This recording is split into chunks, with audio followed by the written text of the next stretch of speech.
You are now tuned in to Hits 92.3, where we take great pride in personal expression of one's feelings, thoughts, or ideals. What you're getting ready to hear on this show are the opinions of the hosts and their guests, and they do not reflect the opinions of Hits 92.3 radio station, the brand, management, staff, their respective advertisers, parent companies, or affiliates. Now stay tuned as this show begins in 5, 4, 3, 2, 1.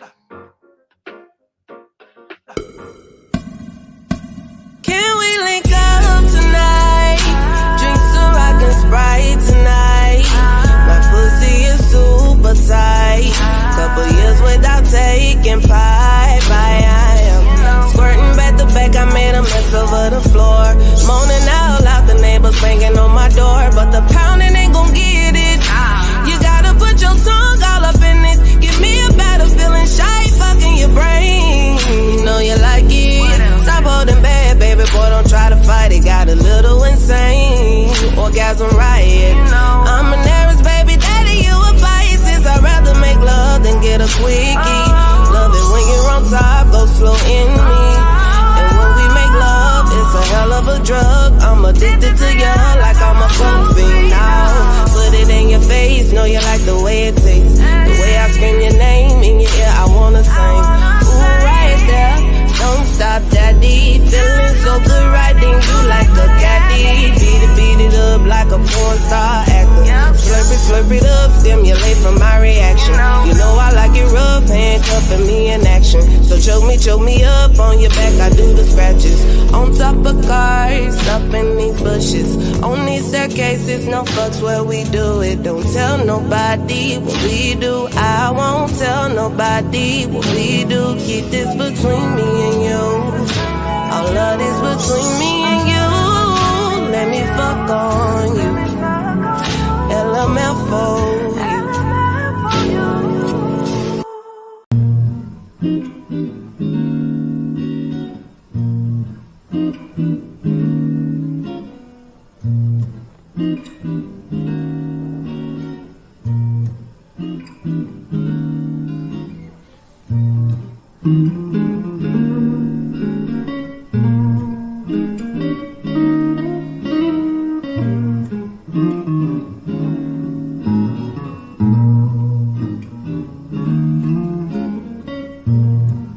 So it seems I got some enemies, yeah. I can feel it in your energy, yeah. I see you hating on what's meant to be, but a nigga too blessed to be stressed out. I'm too blessed, I'm too blessed to be stressed out. I'm too blessed, I'm too blessed to be stressed. We been kicking it hard for a minute. I cherish the memories all that we been through. I guess that I didn't prepare for the moment that we couldn't work through our issues. Difference between us and time is the reason, and really I can't even blame you. It is what it is. I gotta forgive. Shit, I don't wanna change you.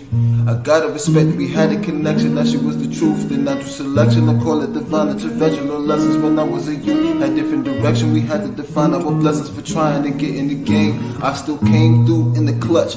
Fourth quarter with range. I'm calling static on the line. Lose my senses. Destined for greatness while stuck in place with my mental dedication. But still at times I will forget myself. Caught up in some shit. Hesitation I probably felt because of empty validation from somebody else. I never wanted to be amongst some. Watch your step, take me back to real times when we was fine. We could talk without the drama. Now we fuss and fight, living life, bonding over trauma. I release you, girl. Said I release you, girl. Yeah. Said I release you, girl. Said I release you, yeah.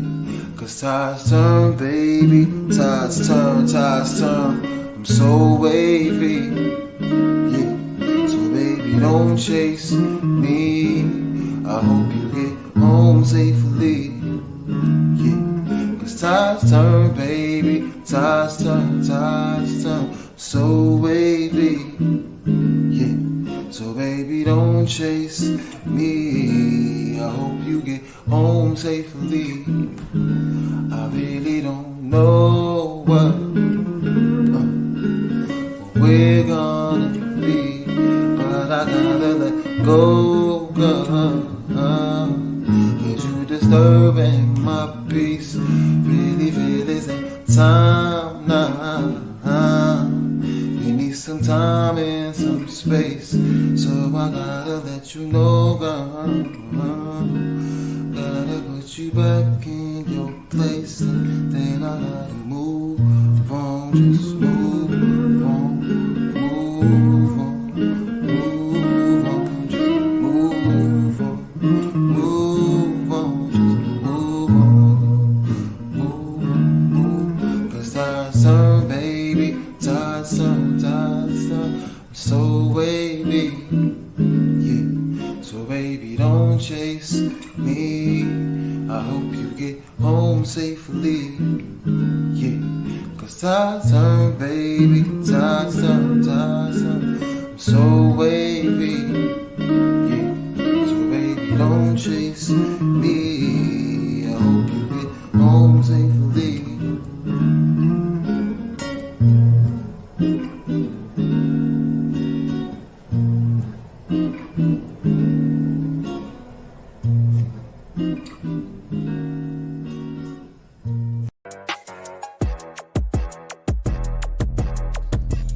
Hey, the secret's out. Hits 92.3 is now accepting submissions for brand new shows. That's right, you could become a radio personality right here on Hits 92.3, the real definition of internet radio. You don't have experience? That's okay.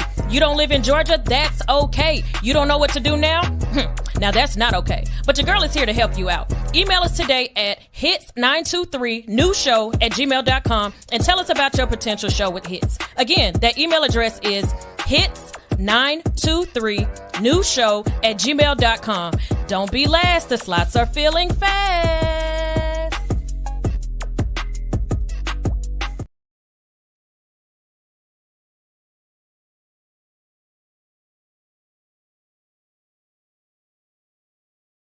Rockstar the God. Yeah, man. Yeah, This one for the block, you know what I mean? For the streets, you know what I mean? For the hood. yeah. I said this one for my fam, this one for the gram, this one for that traffic jam. If you in that lamb, this one for that bad bitch in them Daisy Dukes. This one for that nigga in the trap trying to make it through. I said this one for my fam, this one for the gram, this one for that traffic jam. If you in that lamb, this one for that bad bitch in them Daisy Dukes. This one for that nigga in the trap trying to make it through. This one for the block, this one for the hood, this one for the streets, this one for the city, nigga. You don't fuck with me, then I can't fuck with you. I'm just telling you the truth. Got your bitch on my line and her best friend too. Why these niggas so upset? We just counting checks, we just getting money, nigga. Make a mess with that shit. We don't give a fuck about them niggas doing all that hating. All I know is I'ma get this paper, bitch. I'm ballin', baby. Hey, this one for my dogs, this one for my hogs, this one for my niggas ain't have shit at all. Now they fucking ball. This one for my niggas that came from the bottom. Now they getting to the money and they screaming out. I said this one for my fam, this one for the gram, this one for that traffic jam. If you in that lamb, this one for that bad bitch in them Daisy Dukes. This one for that nigga in the trap trying to make it through. I said this one for my fam, this one for the gram, this one for that traffic jam. If you in that lamb, this one for that bad bitch in them Daisy Dukes. This one for that nigga in the trap trying to make it through. This one for the club, all my niggas throwing dubs. This one for my partners, this one for them choppers, this one for my lawyer too. This one for them strippers, this one for them tippers, this one for them niggas pockets used to be little bitty, now they really getting it. This one for my block, this one for your block, this one for them niggas got the block hot too. This one for them niggas really shooting, this one for them niggas that fucked up and got shot too. This one for the world, this one for your girl, this one for the drinks that make her Earl when she in the club sitting next to me. This one for my niggas that rolling up that fucking weed. This one for my mama shit, you already know it's me. This one for my fam, this one for the gram, this one for that traffic jam. If you in that lamb,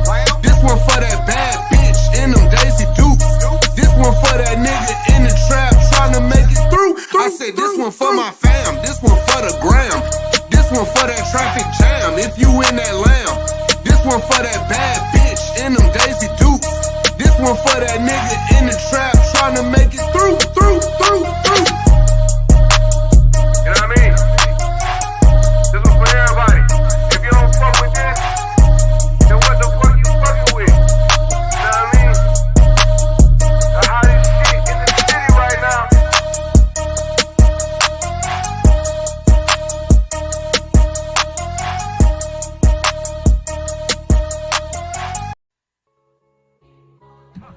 Hey hustlers, ready to level up your wardrobe? Check out All Hustle, No Fear, the brand that keeps your grind strong and fearless. From our stylish hoodies to trendy t-shirts to our motivational mugs, we've got you covered. And for a limited time only, grab your exclusive Jesus Drugs Only hoodies. Weed is good all the time, and all the time weed is good. Hashtag A-Gram. Don't wait. Visit allhustlenofear.com and gear up today. Show the world you hustle hard and fear nothing. All Hustle, No Fear. Wear your ambition. Shop now at www.allhustlenofear.com.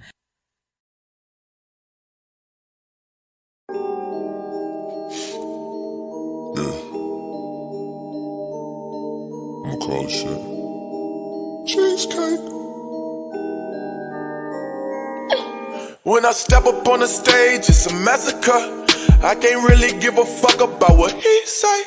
You ain't driving, motherfucker, you a passenger. She said a nigga wouldn't make it, that's a mistake.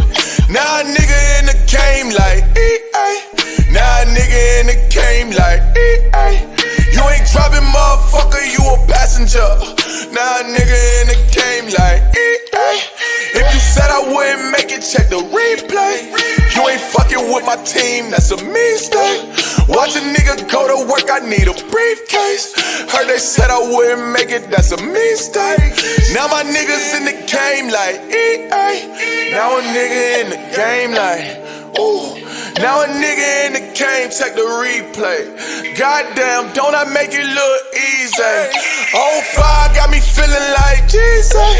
All my niggas in the hood with the 3-play. Coolest nigga in the fam like 3J.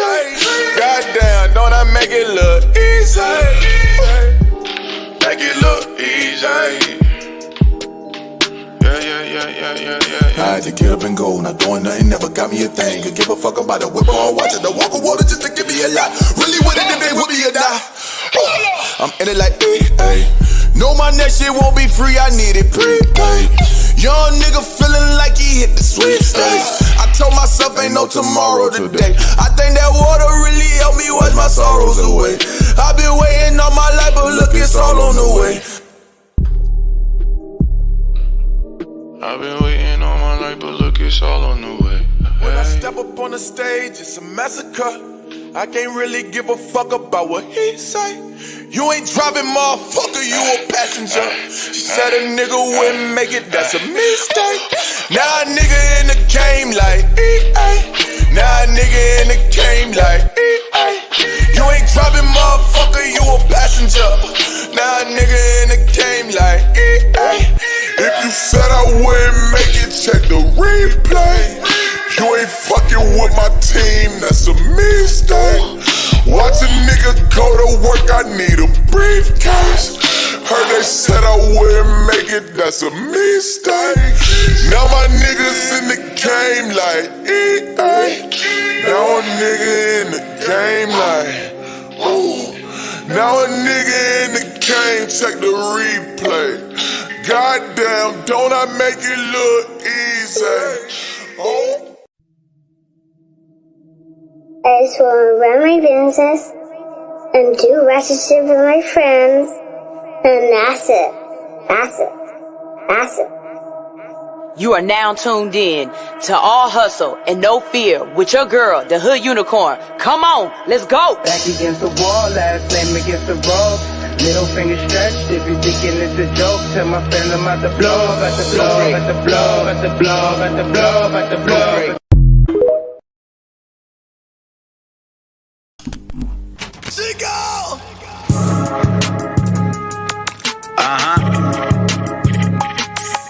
Yeah. Hey, I just got hit 8 times, I'ma do what I do. Pussy nigga, get your paper, I ain't worried about you. You niggas cuffing on these hoes when they really want you. My bitch home washing bloody money, she gon' iron it too. Niggas ratting like it's cool, my shit just hit the news. Swear to God I'm out here grinding cause I only want blues. Niggas turn, she go bionic, doctor added the screws. I'm getting busy cooking up and I'm still in ICU. I'm contemplating retaliation, nigga, what should I do? This shit brought me back to prison, got me rocking in blue. I ain't rocking with no bunkie, give me a private room. Nurse just took me on a date, she know I got the juice. Why I'm eating bullshit when baby feeding me fruits. My ex trying to get me the spoon, but I don't do the cahoot. But 30 bench truck off the lot and everything still brand new. Tried to piece me up like 50, all I did was recruit. Yeah, they tried to wet me up, hit me up. They was only coming in, they tried to set me up. Cause I don't give a fuck. The money coming in, they try to wet me up. I start to chase a nigga, cause I ain't give a fuck. The money coming in, a nigga wet me up. I start to chase a nigga, cause I ain't give a fuck. Hey, listen, we got Big Yada in the building. For y'all don't know who Big Yada is, that's my security. She taking real good care of me. And then we got this nigga, he want ice cream and cake. They ain't want me to walk, they ain't want me to live. But guess what? We did it. I'm coming in because I don't give a fuck. What's up, y'all? Good morning, good morning, good morning. How y'all doing out there? It is Friday, whatever you want to call it, but it is Friday, and guess what? It is All Hustle, No Fear. That's right. I'm your girl, Sunshine Reigns, a.k.a. Griselda Blanca, a.k.a. You Need a Motivator, a.k.a. The Party Starter. But you tune in each and every morning because I am your hood unicorn. I'm here to wake you up with positivity, motivation, current events, and a ton of laughter. And it's Friday, so instead of motivation, I'm trying to really be on Fridays and do this good, bad, and funny. So I need you to jump in that comment section, or you could always give us a call at 404-254-4347. That's 404-254-4347. And you can tell us your good, bad, and funny for this week. I'm gonna go ahead and get everything started. And my good is I know what my funny is. I think my good is just I woke up every single day this week. Like, hey, good morning. How are you doing? My bad is last night. I promise y'all, I got no sleep. I don't know what it is, but sometimes, at least like once a week, there will be a night where my brain doesn't shut off at all. I never actually hit that REM sleep. And so by the time my alarm goes off, I feel like I never really went to sleep. Like I know that my eyes were closed.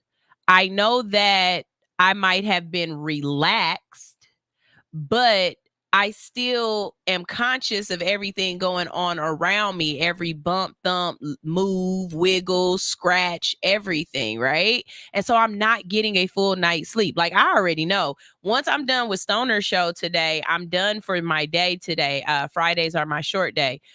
There's nobody at my house. I am going home and I'm going to take a nap because I'm, and that's the weird part. I'm not tired, but I'm sleepy. Is that weird? I don't know. My funny for this week is the fact that both of my kids, without me asking them to do it, they have both found their own businesses and they sell items at their school. So my son's been doing it for a while, but I didn't know that he was still doing it until a couple of weeks ago. But my son, where's my music? My son, his grandma used to sell the body oils or whatnot. So she has tons of them at her house. So when he goes over to her house, he'll make himself up a couple of vials or whatnot. And then he takes them to school and he sells them to the kids at school for like $6. Got the kids at school smelling good and wearing colognes and perfumes and stuff. So, congratulations to him, because he always have a couple of dollars. Like, he's never broke, but he broke. You know what I mean? Like, one of them kind of kids. Now, my daughter this week, again, at her grandma's house. Her grandma's definitely, like, I call her mini Martha Stewart, my husband's mom. She's a very creative type person. Hence why my husband probably likes me, right?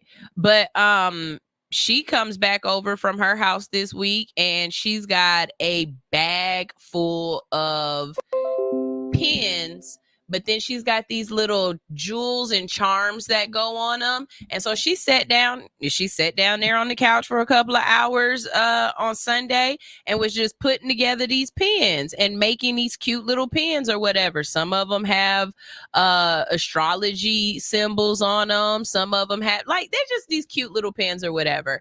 And so this little girl already understands marketing like 101. She's hilarious. She goes, "Hey, when you see Miss Kels, can you give her this pin for me and ask her to take a picture?"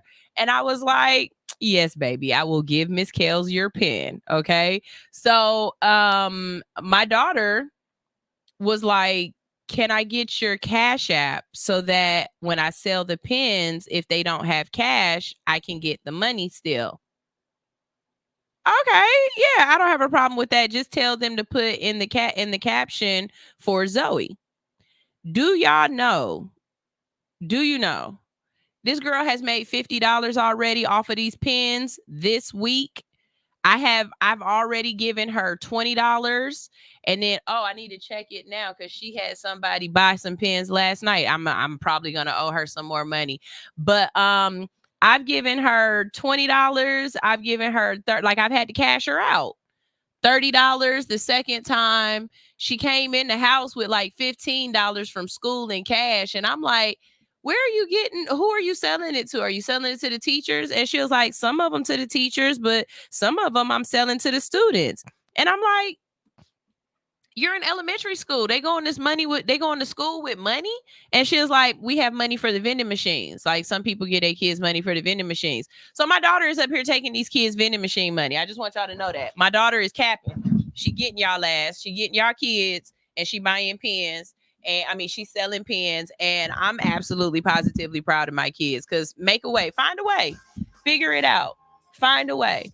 And it also is really cool because that means that as a parent, they are being inspired by seeing me out here figuring out a way and hustling. And trust me, my kids have been watching me for a very long time, and I know they're watching me. So yeah, that's my good, bad, and funny for this week.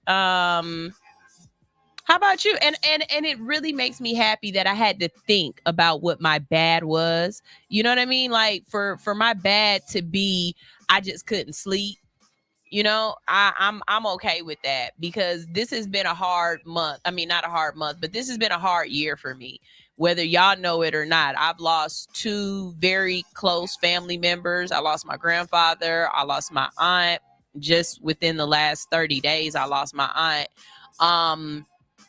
And I had my car broken into. Like, it's been a year. Like, I have lived this year. You know what I'm saying? So for that to be my bad, I'm okay with that.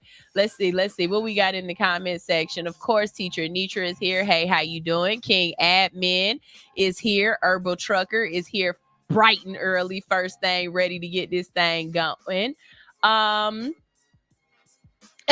Wow, that's what she said too. She said, "It's like, this is my show that gets me going in the morning." I love that. I want to be a part of your morning. Let me wake up with you.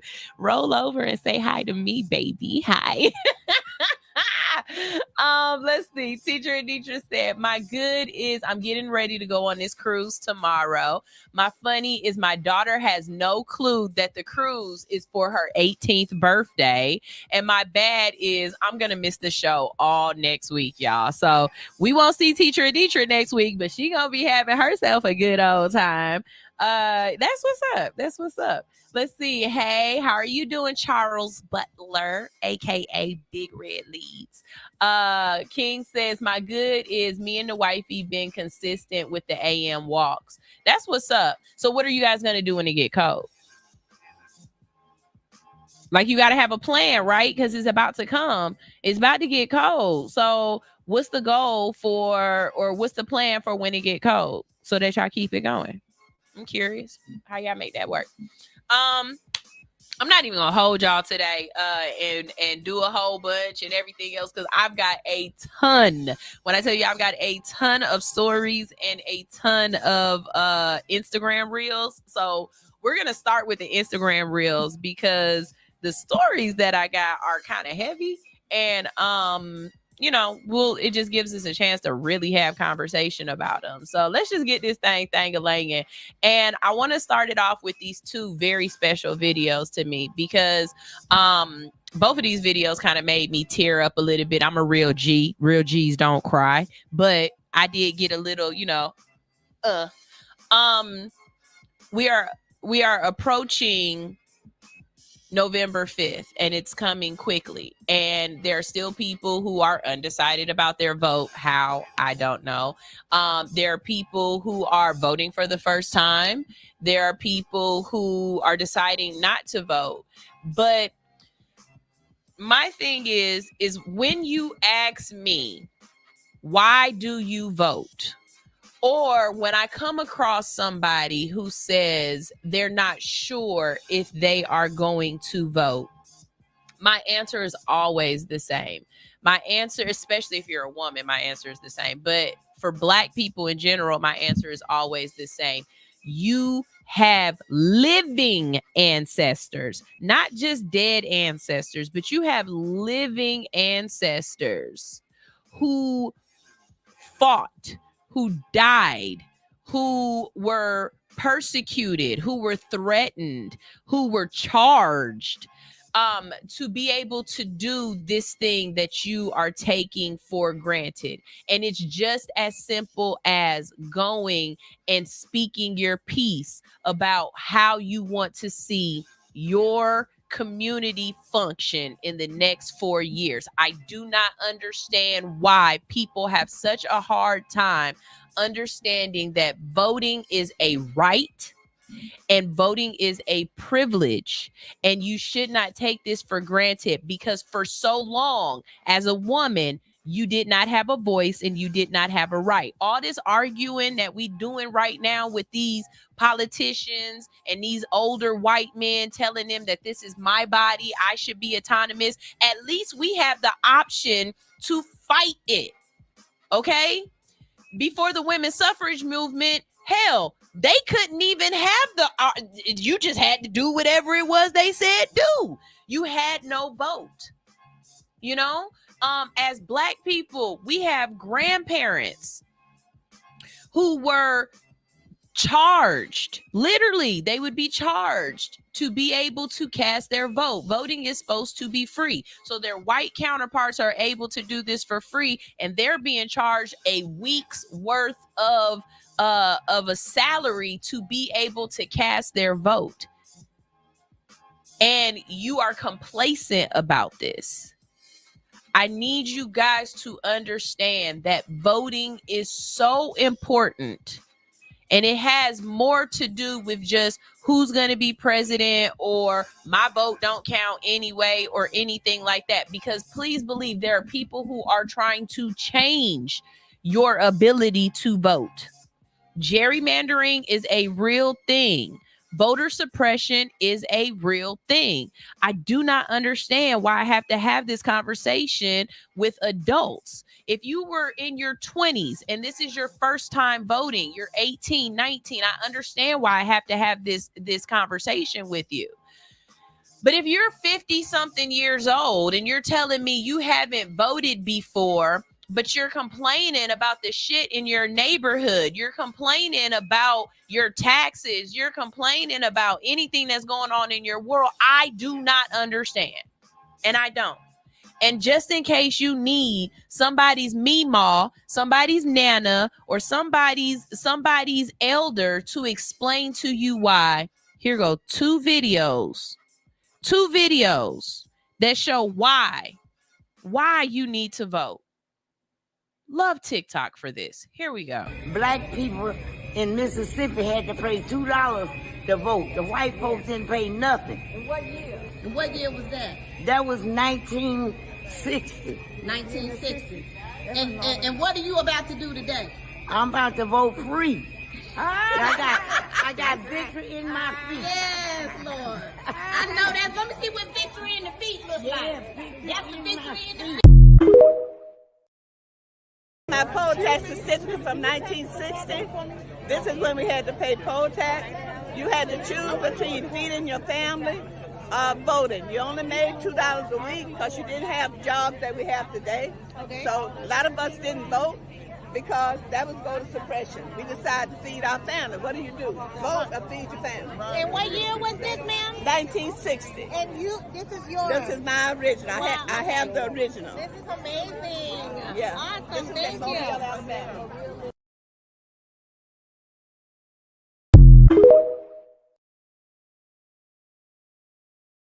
1960 was that long ago. Like, really, if you think 1960 was that long ago, my mother was born in 1969. I think about that all the time. My mother was born in 1969. Like, I think when we teach history, we need to find a way to teach history so kids can understand this wasn't that long ago. You know what I mean? Like, okay, I was thinking about this the other day, right? They were talking about sending the first man to the moon or something like that. And I think it happened like around 1969 or something like that. 69.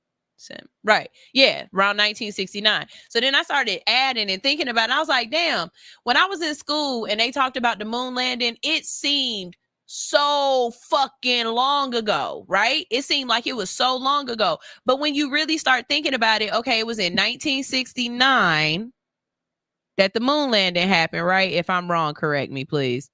But 1969 plus 1 makes 1970, right? 70 to 80, that's 2 years. That makes it 11, right? I was born in 82.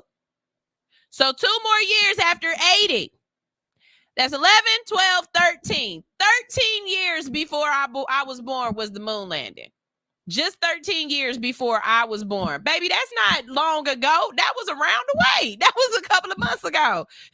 That was just down the street. In the grand scheme of things, we got to find a better way to teach our kids history, because then we won't have kids doing and saying this dumb shit. Hold on, where is it? Because I wanted to pop this little boy, because then you have kids saying and doing this dumb shit, and you want to beat them in the face. Dad. Just because they... Yes, Junior. What year were you born? I was born in 1984. 1984? Yes, sir. Some of the best years in life. So you gotta get up there. You can't be scared to play with these dudes or nothing like that. How was it being a slave?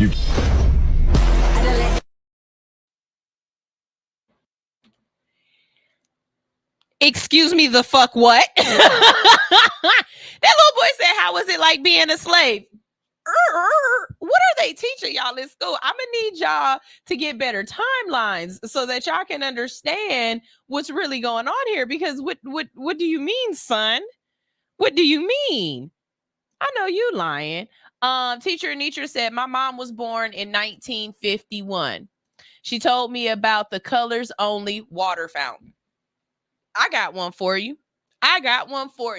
My great grandmother, she passed away in 2001. I know she passed away in 2001. No, 2002. I know she passed away in 2002 because it was my very first year of college. And I remember being at college when they called and told me, right? Okay. I used to sit down with my great grandmother, right? And talk to her about her childhood. My great grandmother was born in November of 1900. I want y'all to think about that. November of 1900. My great grandmother who I was able to have conversations with, her parents were slaves. My great grandmother would tell me about how she remembered being in the field with her parents picking cotton. My great grandmother told me about how she remembers the first time she saw an airplane in the sky. My great grandmother told me about the first time somebody on her street had a commode. Not a toilet, a commode. The first time somebody had an ice box. The reason why we say you so broke because you don't have a pot to piss in or a window to throw it out of. My great grandmother explained to me what that actually meant, because some people in her neighborhood were so poor that the shack that they lived in, they didn't have a pea pot. See, back then they had outhouses, right? But you didn't always go to the outhouse. Sometimes you would just pee in the little pea pot in the house, and then you would throw the soiled material out the window. But some people were so broke that you didn't have a pea pot or a window. So you were so broke that you didn't have a pot to piss in or a window to throw it out of.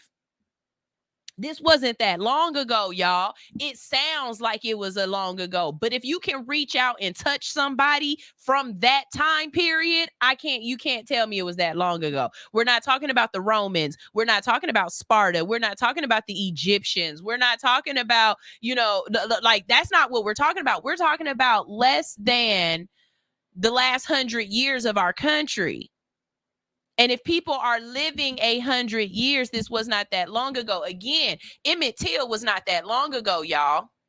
Emmett Till was not that long ago. And the fact that Emmett Till and Tamir Rice, or what is it? It's either Emmett Till and Tamir Rice or Emmett Till and Trayvon Martin. The fact that they look so much alike is so sad. But yes, I don't care who you voting for. As a black person, I really don't. I do, but I really don't. That is literally your right to have that opinion and to make that opinion. How I feel about your opinion has nothing to do with you. All I ask is, please go freaking vote before they take that ability away from you. Okay? That's all I got to say. Sean, kiss my ass. Sean said, damn, Shouty, you old as fuck. Fuck you, Sean. Old means outliving these dumbasses. And what's funny is I think I am older than Sean, too. Sean, I think I'm older than you. That's funny. I hate you, Sean. Herbal Trucker said, my mom and aunts were part of the first 18 black people to integrate the Newton County school system back in the 60s. Ruby Bridges just turned like 68 or something like that. Ruby Bridges ain't even 80 years old yet. Okay? Like, come on, y'all. Whew, sweet Jesus. Okay. Let's go ahead. We're gonna talk about some other stuff. We got some other videos here. Let's see. What videos do we have here? Some of these, they be small and I can't see them, but we're gonna pull them up anyway. Let's see what this one is together. Here we go. I do know what this one is. Y'all, I don't know who this is. I posted this on my page. I don't know who this is. I don't know who this lady is. I don't know where this is. I assume this was in the last couple of days, but the way she did not do a good job, but the way she cussing on stage. Listen to this lady sing. I fucked it up. Can I go back, please? Bombs bursting, and I got too nervous.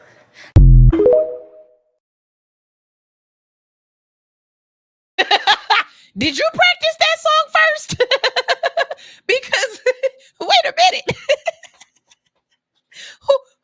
How did they pick you? Because you sounded that little girl with the whole patriotic outfit on that sang at the basketball game. At least she finished the song. She said, I fucked up. Yes, you did, ma'am. And is you cussing on these people's stage? What is you doing?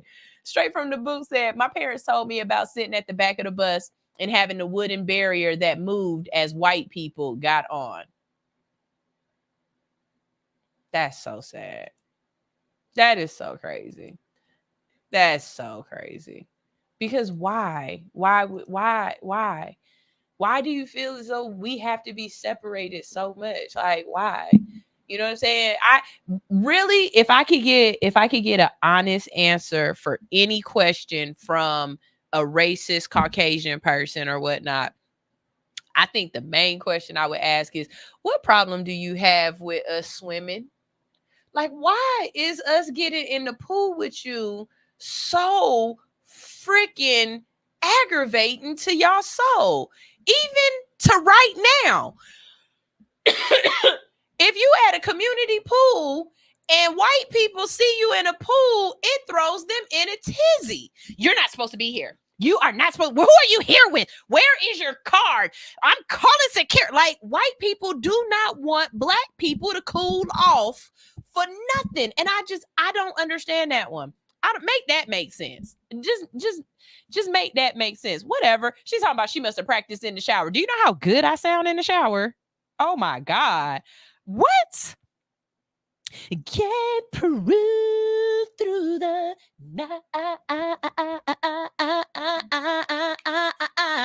That our flag was still there. What? I would have. All right, here we go. Here's the next one. Not a junk removal, but it's actually a waste removal. This is all shit and piss. Fucking crazy. I don't know how this person lives here. It's fucking insane. It's just shit and piss. Every single one is fucking disgusting.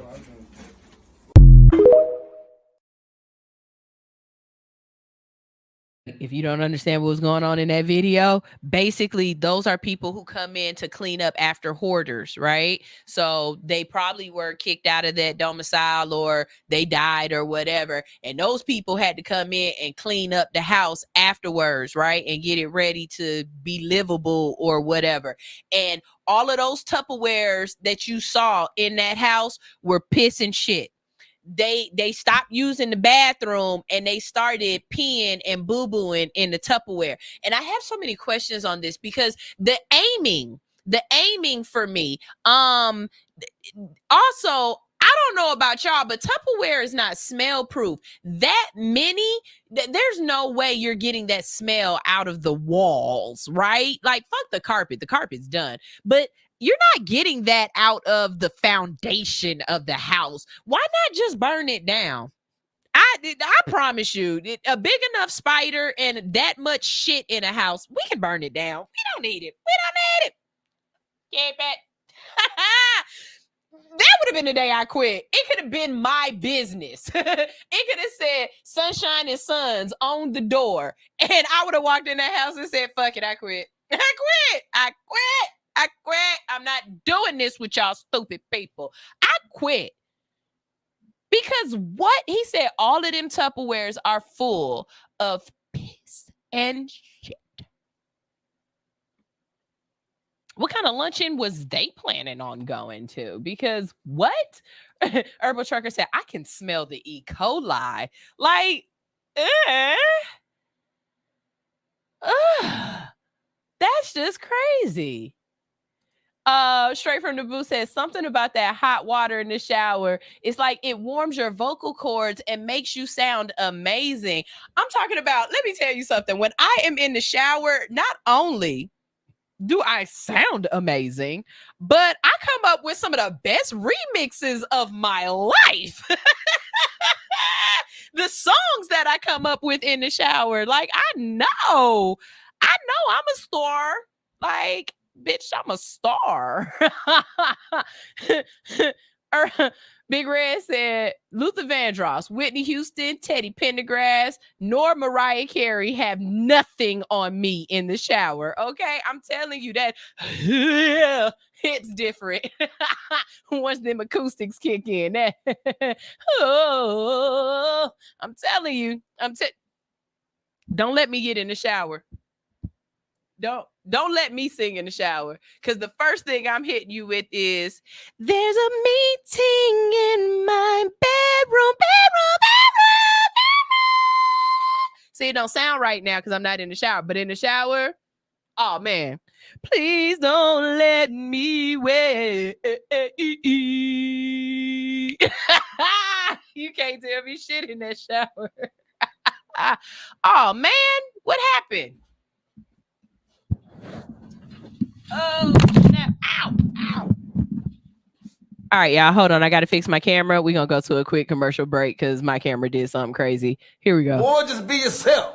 If people don't like it if you're being yourself, fuck them. Tell them again, Fuck them. Yeah, yeah. I'm trying to tell you. I'm me, ho. That's all I can be, ho. Everyone else is taken. Yeah. Ever been happy to help a motherfucker, then when you need help, motherfucker said, ever felt like you be there for motherfuckers that never be there when we there? So hard to know who really care for and love you, cause all the above is a mouthful of. That's why I stay out the way hollering. Then give me some pussy and sleep in it. Ho.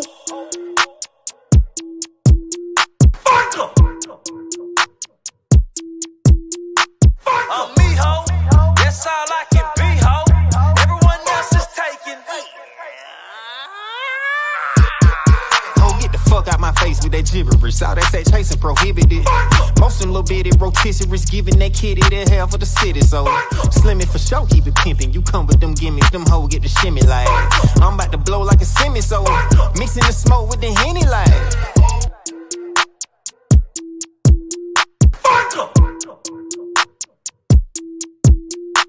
I'm me, ho. That's all I can be, ho. Everyone else is taken. You ever stuck out your neck for motherfuckers that stabbed you in the back for a check? So you ever pulled up the check a motherfucker that never paid back all they debt? So you ever regretted sexing a motherfucker that don't be ready to stretch you? To answer your questions, yes, then I give me some pussy and sleep in it. Ho.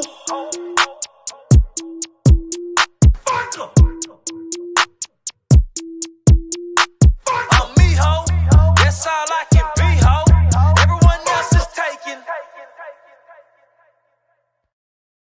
I fixed it. I'm back. I fixed it. Okay. All right. So let's go ahead with this next video. I don't know what this is, but it's something. Let's see. Y'all be 40-something years old talking about you a damn crash out. Bitch, you was a jive turkey.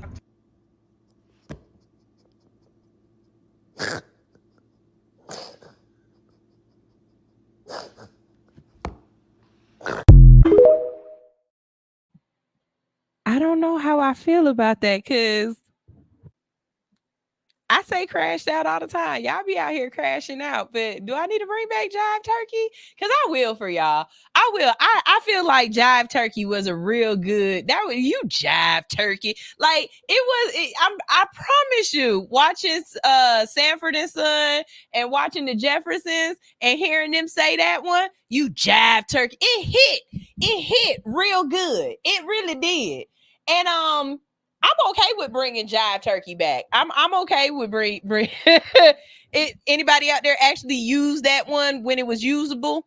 Because I'm okay with that one coming back. Y'all, I think y'all need to be called a Jive Turkey every once in a while. And a fish-eyed fool. You old fish-eyed fool. You know, I think so. You know what I'm saying? I think those are good ones.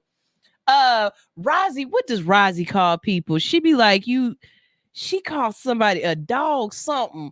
But every time she say it, and she say it with that Memphis drawl, it just hit perfect. And you just be like, oh, you should have just called him a bitch because that was ugly. Like, some people got some real good, like, and it'll stab you right. But that Jive Turkey, again, I feel like these youngsters is calling us old as hell. And I don't like that. I really don't. Speaking of youngsters, if you out there right now and you're raising a teenage daughter, please, first and foremost, please send me some prayers because I got a upcoming 10-year-old. Okay, so I already know I'm being set up for the setup, right? But is it really like this for y'all? Because I don't know what I would do. I know when I grew up, my mom said something and there was no other conversation afterwards. All this extra neck and the back and forth, I don't think I would make it.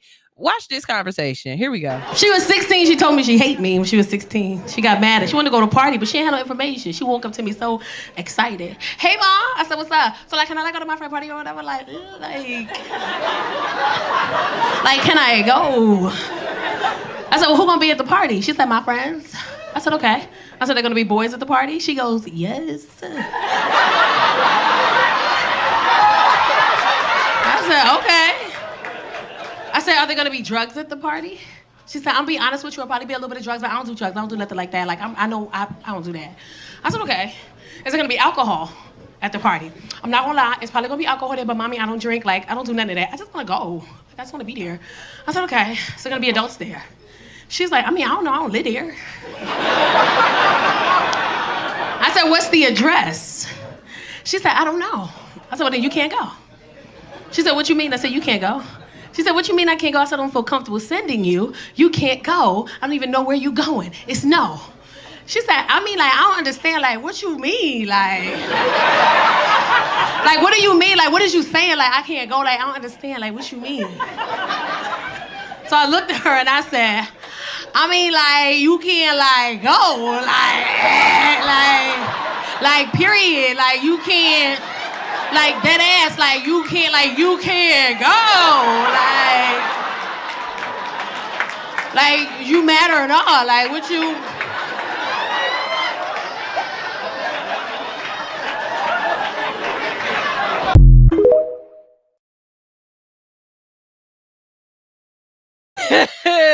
The other day I was talking to my kids and they was just not paying me no attention as I'm trying to tell them to clean up and do some stuff. And I was like, oh, so y'all not listening to me? I said, okay, bet.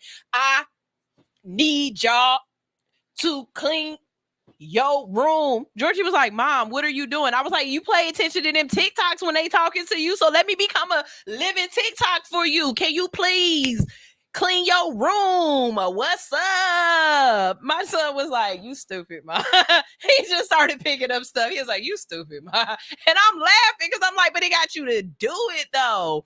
And then here's my daughter, you know, it's hair stuff everywhere. This little girl, she's my kid. She likes doing her hair and her nails and everything. And I'm walking around the house and I'm like, dog, Zoe, you got your stuff everywhere. And I was like, Zoe, look at this. This is not very demure. This is not very mindful. Here come Georgie out of his room. Mom, don't do that. Well, look, if I got to get on y'all level and talk like y'all for y'all to understand so I ain't got to yell, then I'm going to do what I got to do. Because I don't like yelling and stuff. It make my heart beat faster. And then, you know what I'm saying? I just don't like that. I don't like that feeling like that, right? But sometimes you got to get on these kids' level, like, and you can't go. But side note, baby girl was thick as fuck with no stomach. And how do y'all do that? Like, how do you get the fat to go where you want it to go? Because I'm telling you something right now, okay? Like, your girl has got, it's only girls that's gonna understand this, but y'all feel me when I say this. Your girl has got A cups with a D back. Okay, like for real. I've got these little itty bitty Target titties. You know what I'm saying? They're a little bit better than Walmart, but I can never find a fucking bra that goes with the top and the back. All right, I've got this big linebacker back, like a 42 back to be comfortable. You know what I mean? But I've got A cups. They don't make A42s. They don't. So here I am with a B38 tighten in with big ass with room and opportunity in the cups. It's weird, but I really want to be like her. Like, give me all the thickness and no stomach. Let me do it. I mean, do I got a dookie more? I don't know, but anyways, I'm sorry. Don't laugh at me, Herbal Trucker. I'm so serious. Straight from the booth said, yep, that's this new generation of kids. My mama would have had ninja backhanded my arse after that first arm wave. I got popped for less. Baby, what? Once my mama said, nah, you can't go, it wouldn't have been nothing else after that. Like, I'd have been like, all right, man. It just walked off because what is we talking about now? We're not. But I respect that lady as a mom because those are the questions you have to ask. Kids are getting shot at parties. You know what I'm saying? They're having drive-bys. They got kids doing crazy things, drinking and stuff. My daughter got mad at me because she wanted to spend the night at this little girl house. And I was like, no. And she was like, why? And I was like, because from what I know, they got like 3 or 4 guys living in that house. I don't know who all live in that house and who is there when they're there. And she was like, no, those are just her brothers. That don't make it better for me. I said, no, I wouldn't be able to sleep the whole night. No, and no. I'm gonna start finding all of them videos of kids that went and spent the night at other people's houses and didn't come back and start showing them to her and be like, this is why you can't spend the night. And then once she become a damn near adult, I'm gonna show her that video of the black girl that went to spend the night with them 5 white women and don't nobody know how she mysteriously died. Like, nah, fuck that shit. I'm the friend that if you have a sleepover, I don't care. I'm still going home and sleeping in my own bed. And yes, I will use my husband as an excuse. I will throw him under the bus every single time and be like, my husband don't like sleeping alone. That nigga don't care if I make it home or not. My husband says I have to come home. I'm not doing no lock-ins. I'm not doing no sleepovers. I'm not staying with y'all unless I got my own hotel room with my own key. Fuck y'all. I don't trust none of y'all. I really don't. I don't. I've seen too many TikToks. Teacher Nitra said, Yana just asked about going to a party so we can go together. Like, I look 22. I look 23. Baby, don't let me put something on and snatch this thing in. Stop playing with me. We can go together. We can be friends together. My kid's gonna hate me. Teacher Nitra said, right, because this stomach is always stomaching. Baby. Big Red said, the gym sunshine. My oldest one tried me one time. I left him asleep in the driveway for an hour. Baby, this 2-piece combo, I'm telling you right now, you don't know, but there are stories about your mama in high school, okay? I got into one fight at one school, and 3 schools heard about it, and I never had to fight again at any school.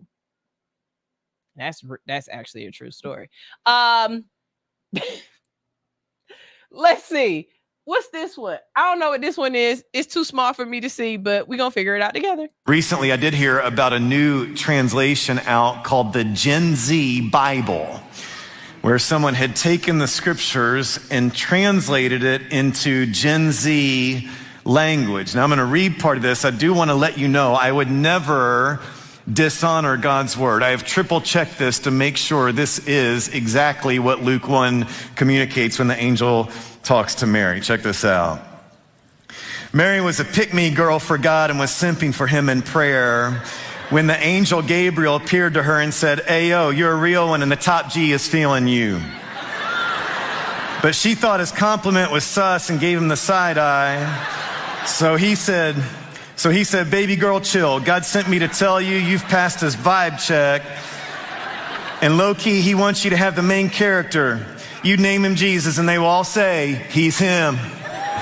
She said, "How can this be since I promised him my body count will always be 0? Respectfully. He said, "This ain't about cuffing season, for the Holy Spirit will live rent-free in you and your boy Jesus will be a divine bro. Besides, your cousin Elizabeth is with child, she who is already older than a boomer and whose husband is way past beekeeping age." So Mary said, "Bet." Gabriel left her on red and she let the Holy Spirit cook.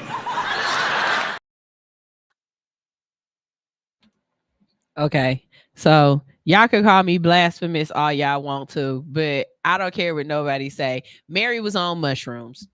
Mary was on mushrooms. Anytime in the Bible they say that somebody saw an angel or an angel came and said psilocybin, that was psilocybin, baby. You not gonna tell me you wasn't high as donkey balls talking to invisible people from the sky. Yes, I believe in divine intervention and all that great stuff. Yes, the burning bush, all that. Moses, he let move the waters and let my people free, and we gonna walk through. Yeah, all of that. Y'all was all high as donkey shit. But I will say this: if they rewrote the Bible so that it was more of our language, our conversation, I think it's time. I think it's time for like a Kanye West version of the Bible or something like that. I don't know. I'm being stupid. I wouldn't read a Kanye West version of the Bible. But for everybody, like when I posted this on my page, all of a sudden I had tons of old white people walking on my page, on my personal page, and it's just because it had went viral on my page or whatnot. But they were all saying this is blasphemy and this is wrong and you shouldn't change the words of the Bible. But King James did. The King James version was not the original version. Like, y'all been changing the Bible. I don't understand why we can't update the Bible again for how we talk now. Because when I read the Bible, or if you try to read me something out of a passage, I'm so stuck. My dyslexia is stuck on them days. Like, it's almost like if you're reading me thou shalts and stuff like that. It's almost like you're reading Shakespeare. You know what I mean? Like, I understand it, but I've got to really freaking concentrate to understand it. Why can't we just translate the Bible to regular jargon at this point? I think you would get more people to understand it and not reinterpret it the way they think it's saying, because they don't know what the hell these words mean.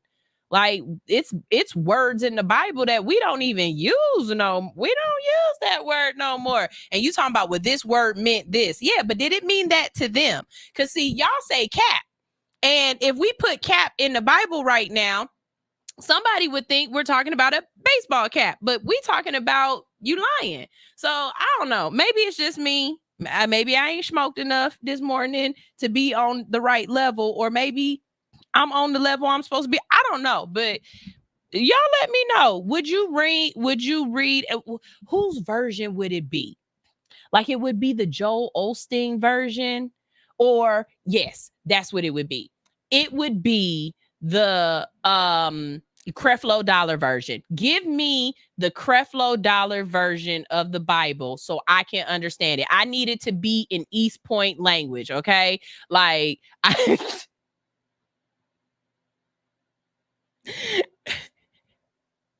I needed to be like, Jesus was at the Last Supper. He was like, hey, folk, one of y'all niggas is about to do me dirty.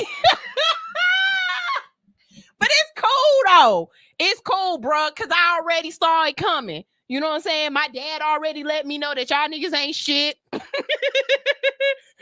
And one of y'all gonna sell me out for a dime. You know what I'm saying? But it's cool, because I'm gonna be back in like 3 days. Nigga, I'm gonna go up the river for a little bit. I'm about to come right back. And then they're gonna be like, yeah.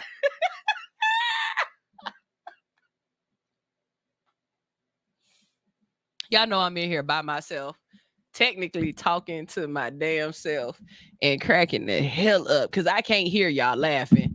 But I know you are. I know you are. I know y'all. I know somewhere somebody is like, Sunshine said she want a Creflo Dollar version of the Bible, and that's hilarious. Yeah. Okay.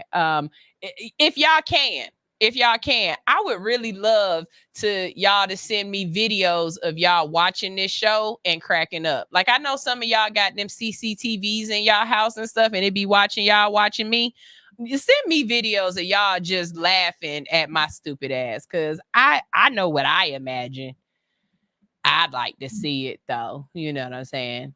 Let's see. Herbal Trucker said they have the student Bible too, but this is the evolution. This is just the evolution of educating.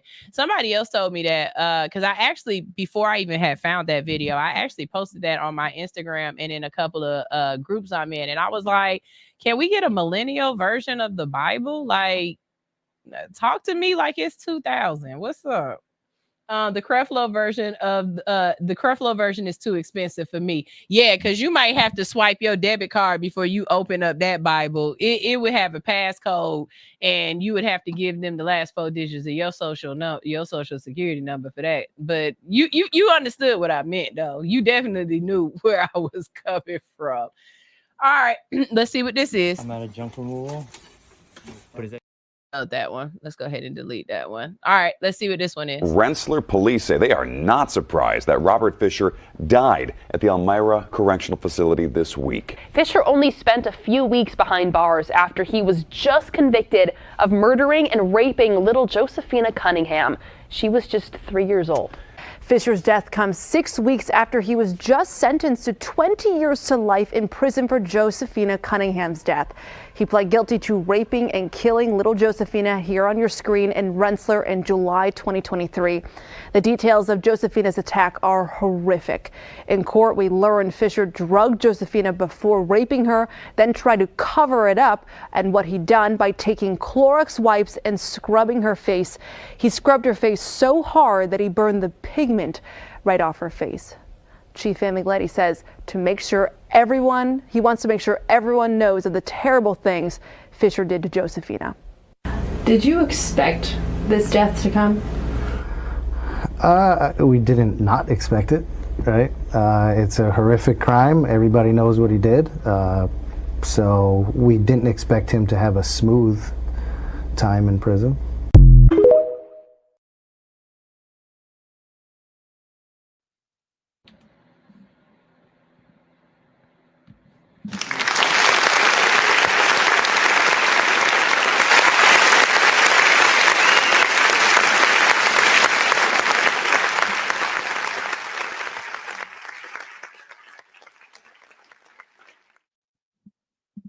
I ain't got nothing else to say.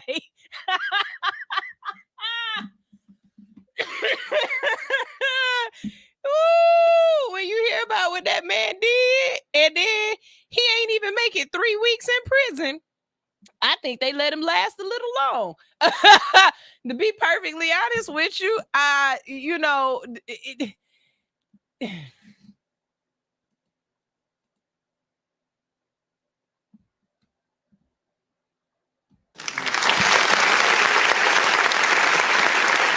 who did it? Let me put $10 on his books. Cause who did it?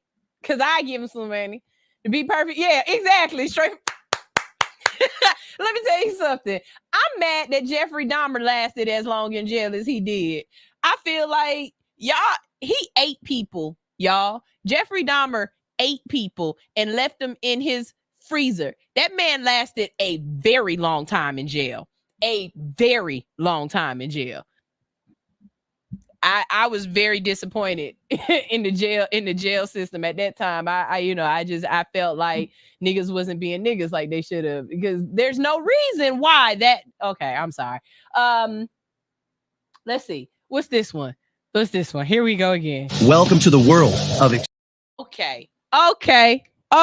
This one right here. Look, let me tell you something. If you are cheap, you need to be cheap for yourself. You do not be cheap and sell this cheap to other people and call it something that it ain't. This right here will make me walk into the kitchen and slap fire out of the chef. Like this right here would make me slap whole fire out the chef, because it's something like they trying to be funny with it, but I'm being serious. Okay. People be allergic to different shit. So you telling me that I'm eating one thing and then I put it in my mouth and I go into anaphylactic shock because you trying to save money and it's something else. I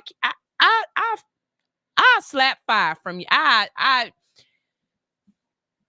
stump a mud hole. Ain't that what you used to say back in the day? I stump a mud hole. Like I mollywop the hell out you. Listen, watch this. Jesus. Welcome to the world of extreme cheapskates. When I pick up a discarded shell, I'm seeing all kinds of meat. Wonderful. What happens if you can't afford lobster? We're going to replace the meat with tuna. This is a real easy, simple way to do this, and I'll bet you no one will know the difference. Lobster costs at least $30, $35 a pound. My lobster costs about 59 cents a can. Okay. Take the tuna and put it into the lobster stock. Boiling tuna with the lobster stock infuses the tuna with the lobster taste. We have our mustard. Notice they're mustard packets. Mustard, ketchup, salt, pepper, sugar. I got these free at any restaurant. And then we will mix it all around. Now, I don't feel it's necessary to go out and buy utensils for any reason. Just take a wire hanger, stretch it, and then give it one of these to bring it together. And now, what I've just created is my own homemade whisk. Works just as well, and it costs you nothing. This is like really tough to do. Now we've got the mixture here. I'm going to ask you all to come around the front over here. So come on around. Now what we're going to do is fill in each one of these tails with the tuna mixture.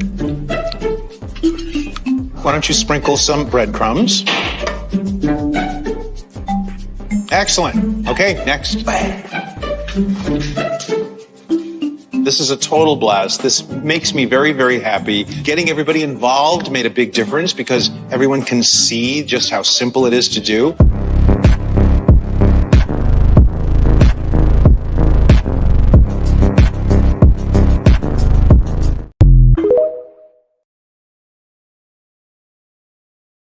I got a couple of things. One, did y'all pay him to get to learn this?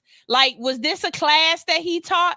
Because if he taught a class and charged y'all anything more than 59 cents for the toss of that doggone tuna, you stupid as hell for staying in the class. Second of all, when he said everybody come around and put some tuna in and all of y'all stuck all y'all nasty hands in the same tuna crumbs, and you don't know which one of those you just made. Everybody just sprinkling little tuna flakes all across, breadcrumb flakes all across the tuna. That took me out. Yo, where did you get these shells from?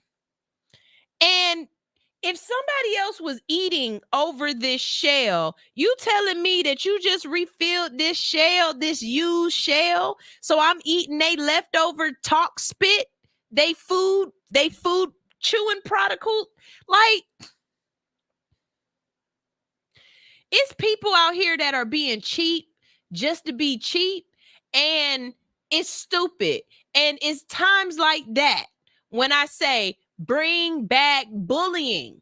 Bring back bullying. That is a perfect time to bully the hell out of that person. Because the way I would have laughed in his face and turned my back and walked out. Like, y'all sit here sometimes and you let people do things and you just go with it because you don't want to be rude. Some people need you to be rude. Some people need you to be rude right to their face and out loud. That is unacceptable. It's unacceptable. There's nothing acceptable about it. You needed to be rude to him out loud and in his face. The way I would have, as a Big Red talking about as a former cook, I'm offended. As a current eater, I'm offended. Fuck you, me. A former cook, I'm a current eater. I'm offended. Because what? This is ridiculous. Herbal Trucker said, wait, dude had to be that strange boy in school that used to eat the paste.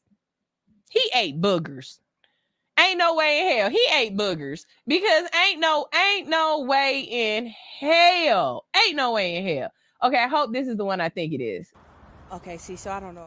That's me. Okay, hold on, wait a minute. It's one more that I definitely want to play for y'all because don't love me this much. Let me see. Where can I find it? Where did I put it? Okay, hold on. No, I know what I got to do first. I got to figure out what the thumbnail looks like.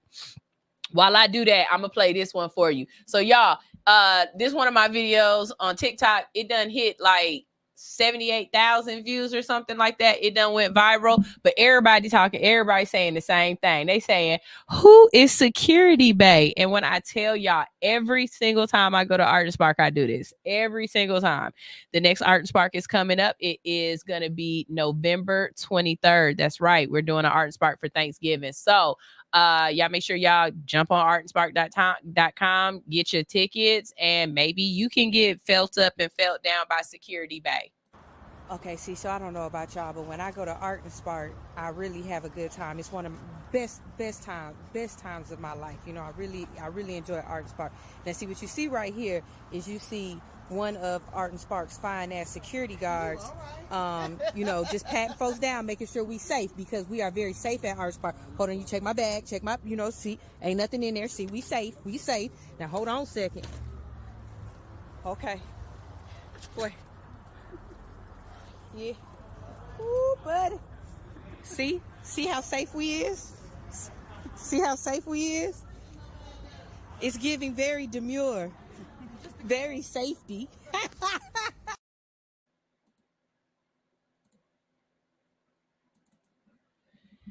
Y'all, when I tell y'all that damn security guard so fine, she does. Everybody who jumped in my DM saying she looked just like Layla Ali, and she does. And she also looked like she'll spin my ass around. And boy, I tell you, and she's just so sweet. She's one of the sweetest people you'll ever meet. Like, she's just so nice. But she also looked like she do not play. But Security Bay is everything. And it's so funny because I be at Art Spark asking folks, I be like, did everybody like they pat down from Security Bay? And they be in there clapping and stuff. I be like, I know, baby. I be trying to hide the pew-pew on me, baby, so she can have to touch on me a little bit longer.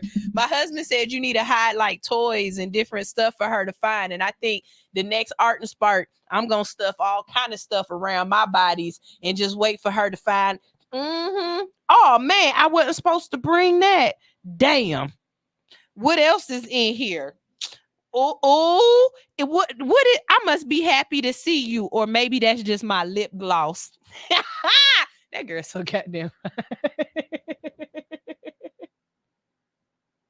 He's talking about, wait, is her name Sunshine? No, that's the girl in the little corner. That was Sunshine. But Security Bay, that's Bo Wavy. That's Bo Wavy. Y'all go follow her. She's so damn fine. Oh my God, I love that girl. Okay, now speaking of love, don't love me this much. I promise you, if I was in a relationship and we did this and you did this, we are not in a relationship tomorrow. Ain't no way in hell. Fellas, I need y'all to come to the front of the congregation and explain to us what you see that this meant. Because I know you can see what this mean, right? Here we go. Husband and wife agree on a boxing match.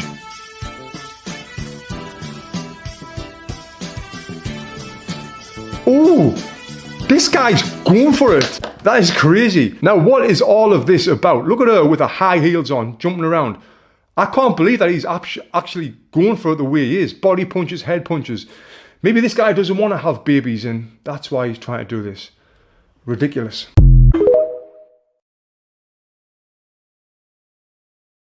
The way I would have kicked them heels off and took that glove, the way I would have went for a crock shot immediately, because why is you swinging on me like I'm some real dude off the street?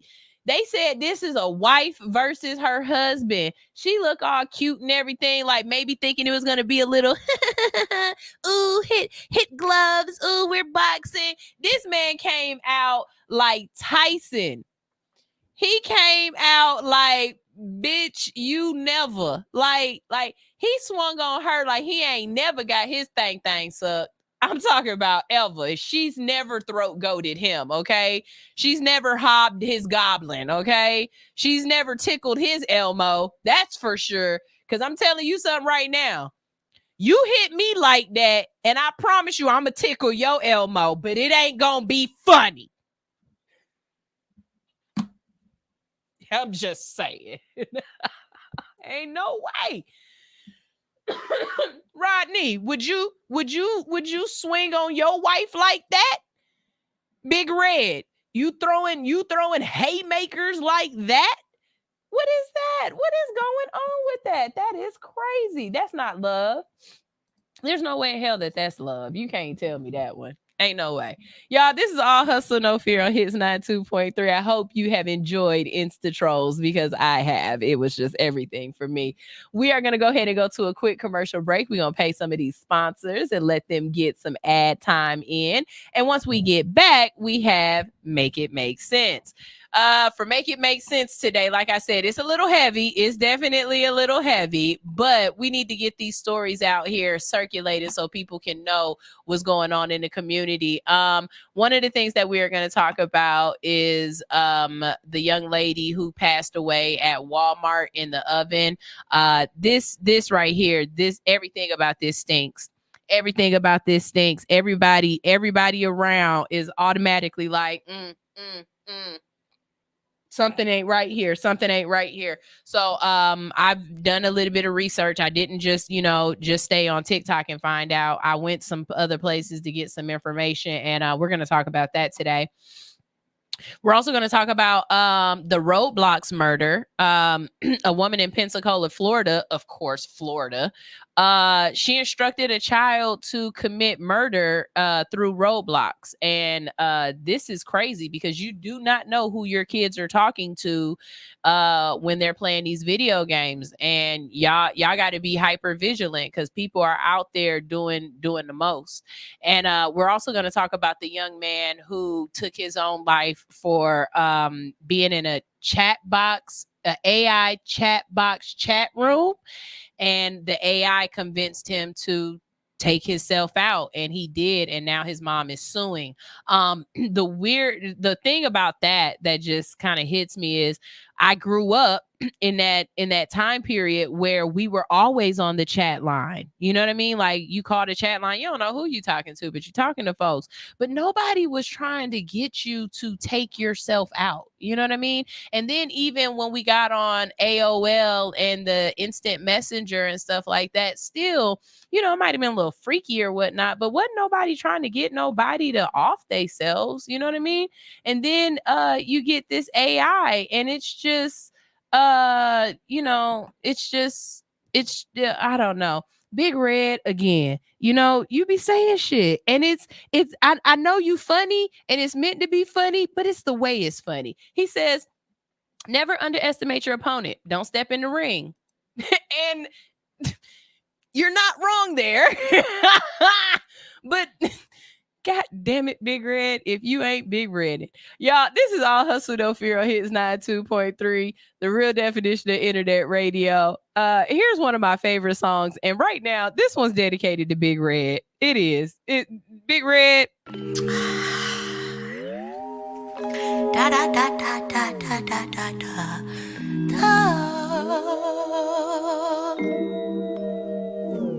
You get on my damn nerves. My patience running thin. This ain't even anger. Bitch, you make me anxious. This is barely about us. You got problems in your mind, and you keep making big threats, and we don't see eye to eye. You spend half your life with dilated pupils. I don't think you're nice, and you treat me kind of cruel. All your moves is crazy, you compromise my safety. All your friends are shady, they try to warn me vaguely. You patronize me daily, you never call me baby or treat me like a lady. And mainly, quite frankly, you get on my damn nerves. My patience wearing thin, and this ain't even anger. Bitch, you make me anxious. This is barely about us. You got problems in your mind, and you keep making big threats, and we don't see eye to eye at your big ribage. You should have a grip on that reckless rage, and I should take a hint, cause my resting state shouldn't be delusional. I should contemplate how we got to this conclusion. Well, we used to have something so simple, so sweet. You had me brush and sweat me off of my feet. We used to have this shit all down to a science. Now are we sharing this? Imagine if we stood our ground. I wish that we could work this out. Let's get it. You get on my damn nerves. My patience wearing thin, and this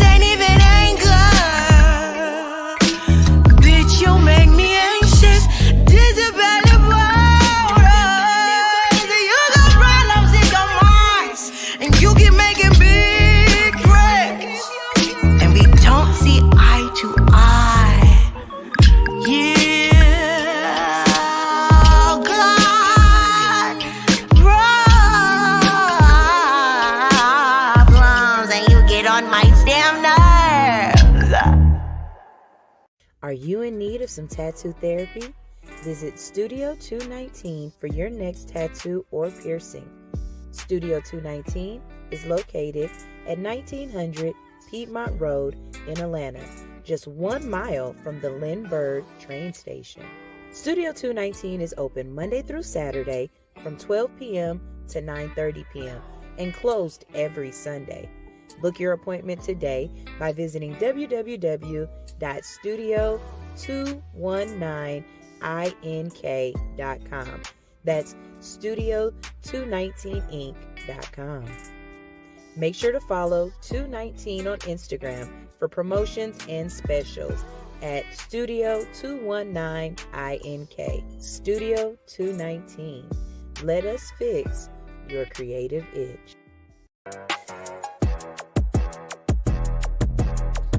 Hey, the secret's out. Hits 92.3 is now accepting submissions for brand new shows. That's right, you could become a radio personality right here on Hits 92.3, the real definition of internet radio. You don't have experience? That's okay. You don't live in Georgia? That's okay. You don't know what to do now?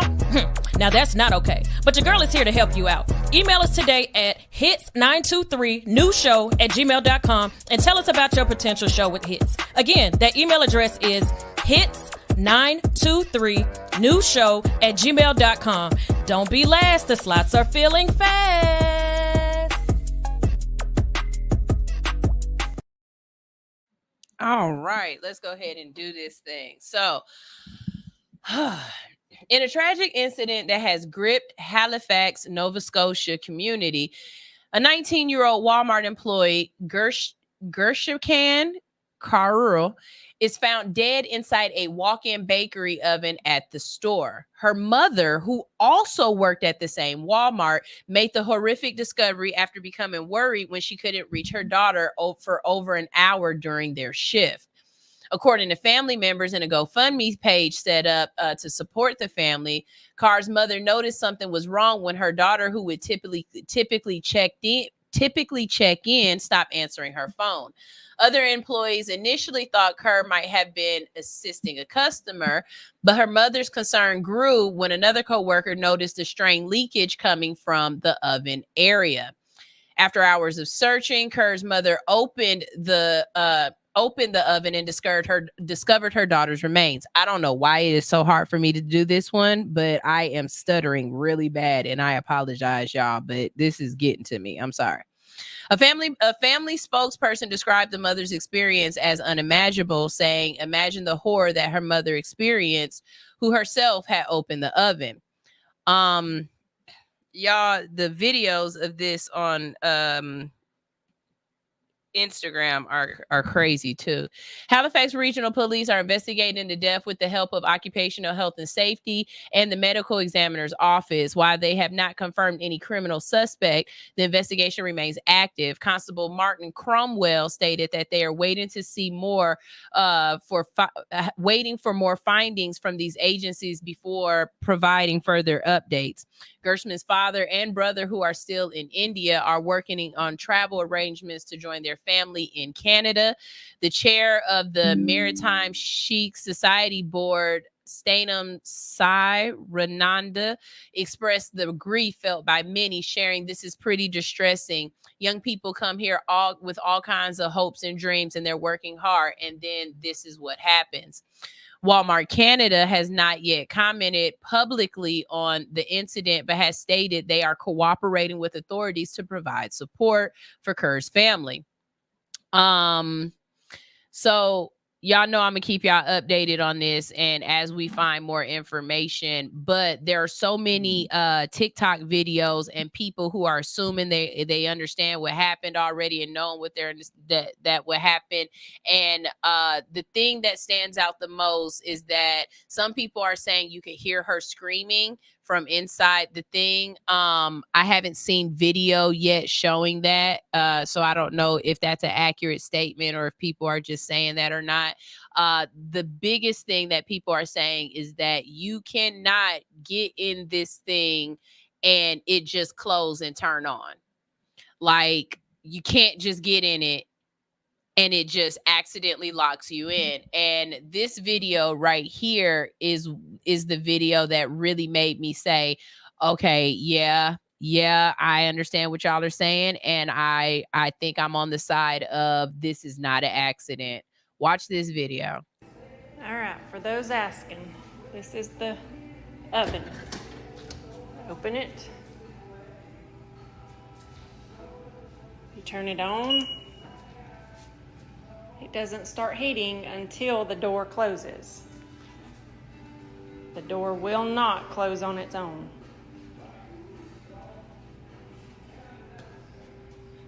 It is on. You can get in.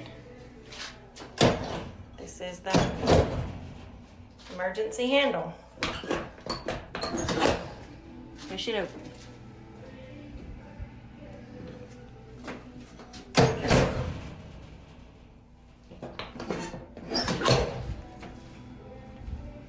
And you see, with the door open, it's still not heating.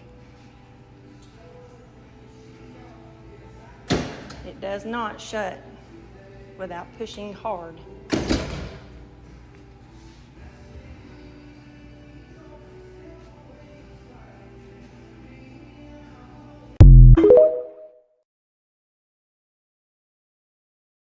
Okay, so also for all the people who are saying they heard her screaming throughout the store, y'all see them the doors, it's got two thick pane glasses right there. I don't know if I believe that you would be able to hear her throughout the store screaming, if that was the case. Not with those doors. I don't think you would have heard through there. So I don't know what's going on with this, but for everybody who immediately went back to Chicago and went back to that hotel and that black girl that they found in the freezer, and everybody's like, there's no way that she got in there by herself. There's no way that this was an accident. There's no way that somebody doesn't know what happened. I think we're all feeling the exact same thing right here. There's no way. There's no way. Whatever happened to this girl, whatever went on in this Walmart, y'all better tell us the truth about what happened, because I'm telling you right now, there's no way that this was accidental.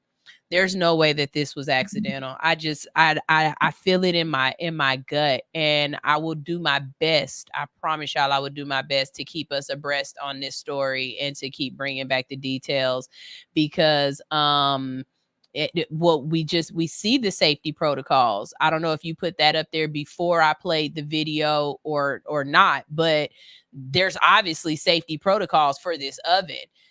Even with that, the poster, even with the OP inside of the oven, it still didn't start. You have to actually put the stuff in the oven, close the door, and then press the buttons and start it. So if that oven came on with her inside of it, either A, there was something broken with the mechanism, the door, the thing to get out, which automatically puts Walmart at fault.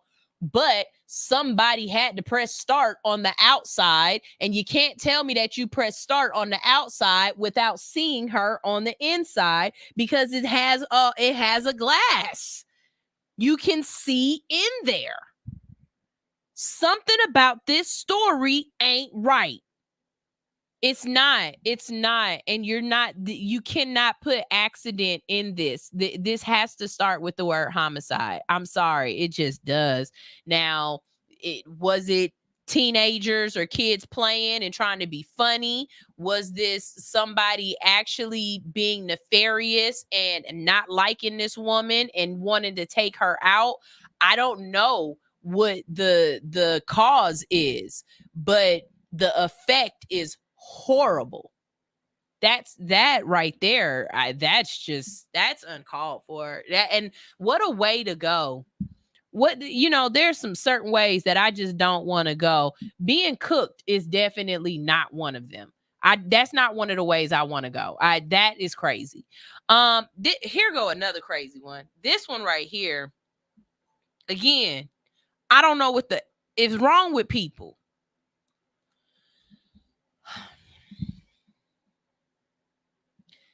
In a chilling case that has sent shockwaves through Pensacola, authorities have arrested 36-year-old Tara Sykes on charges of attempted murder and aggravated child abuse.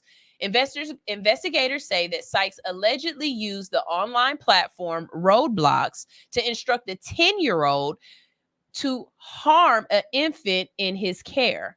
According to the Escambia County Sheriff's Office, the disturbing situation unfolded when the child was directed to drop a 2-month-old infant on a hard tile floor, causing the infant to sustain serious injuries. Investigators were alerted by Gulf Coast Kids House, a child advocacy center, which reported the infant's injuries on Thursday. The investigation revealed that Sykes, using Roadblocks as her communication tool, reportedly guided the child through several violent methods to harm the infant, including attempted drowning and burning with scalding water. Sykes even provided instructions on how to harm adults in the household, suggesting the child cut their throats while they slept or set fire to their bedding. Fortunately, these plans did not fully materialize. Though the 10-year-old attempted some of them, authorities said. Sheriff Chip Simmons, with over 4 decades of law enforcement experience, expressed deep concern over the case, stating there is something really wrong with her.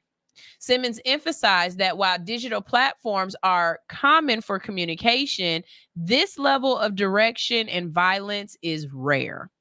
Sykes was arrested at her residence and while she faces serious charges, authorities are considering the possibility of charges against the 10-year-old involved, which I'm kind of on the fence on. Kind of on the fence with that one. The investigation is ongoing, and officials may say additional charges. And officials say additional charges may be filed. Okay, so I'm kind of on the fence with charging the 10-year-old only because it depending on his state of mind, depending on his level of awareness, depending on how his parents talk to him and have raised him, depends on his ability to understand right from wrong and understand who was on the other or what was on the other side of that computer screen. Does that make sense? We have so many people and children and, levels of understanding and autism and, just understanding that I think that has to come into play when charging him. Now, when charging her, go for it all. Go for it all. And while you're at it, make sure y'all let the folks in jail know, like y'all did with that other man, so that hopefully and possibly we can save time and resources. I'm just saying. But this is very disturbing. And if you're the type of person that is not paying attention to who your kids are talking to online, what your kids are doing, what they're interested in, then you could wake up not here. It's people that's waking up dead all over the country right now and don't even know how they got to the next place they in. When I tell you, you need to make sure you explain to your kids that people are crazy. If somebody gets on here asking you to do some weird stuff, I need you to come talk to me. I need you to come let me know. There are no secrets here, because I promise you, these kids are living in GTA. There was a time where adults were saying that, hey, these video games are desensitizing children. And as the teenagers, we were like, no, they're not. We definitely understand the difference between this video game and real life. But that's because it looked like video games. It was fake, right? But now these kids' video games are not only so CGI, and not only do they look real and are they using real places, but now they are first person, meaning they're putting you in this place and you have the sounds and some of the guns make movements and stuff that now what they were saying back then. Absolutely, positively, yes. These video games, the stuff that these children are watching, we can see how it is desensitizing this generation of people. We can absolutely see it. And yes, Grand Theft Auto has become a documentary. That is no longer a video game. That is absolutely a documentary, and it is scary. And it is scary. It really is. Big Red says, them chat rooms are wild. My youngest son was talking to 2 adults in the chat room. I lost my mind for almost 2 hours. They were talking reckless and wild. Roblox is not a safe place for our kids. Yeah. And he says, the kids are way younger than we were, Sunshine. And that's true too. That's true too. Because for a long time, our video games, they were Crash Bandicoot and you know, Super Mario Brothers and Pog. You know what I mean? Like, we're playing Donkey Kong and stuff. These kids are playing I don't even know the video games now because I can't play that first person stuff. It messes with my head. But you know, you've got Modern Warfare and Call of Duty and all these other things that these kids are playing, and they're talking to people and they're in their head and they talking junk, and you know, it can get very realistic for them. And you know, I stand on the statement I said. Grand Theft Auto is a documentary. At this point, Grand Theft Auto is a documentary, and it's very scary. And I hope and pray that you guys are actually talking and teaching your kids, and you're not just making sure they survive. There's a difference between raising children and just making sure they survive. Survival is you ate, you're clothed, and you have a roof over your head, and I'm making sure that you get back in this house and you see as many birthdays as possible.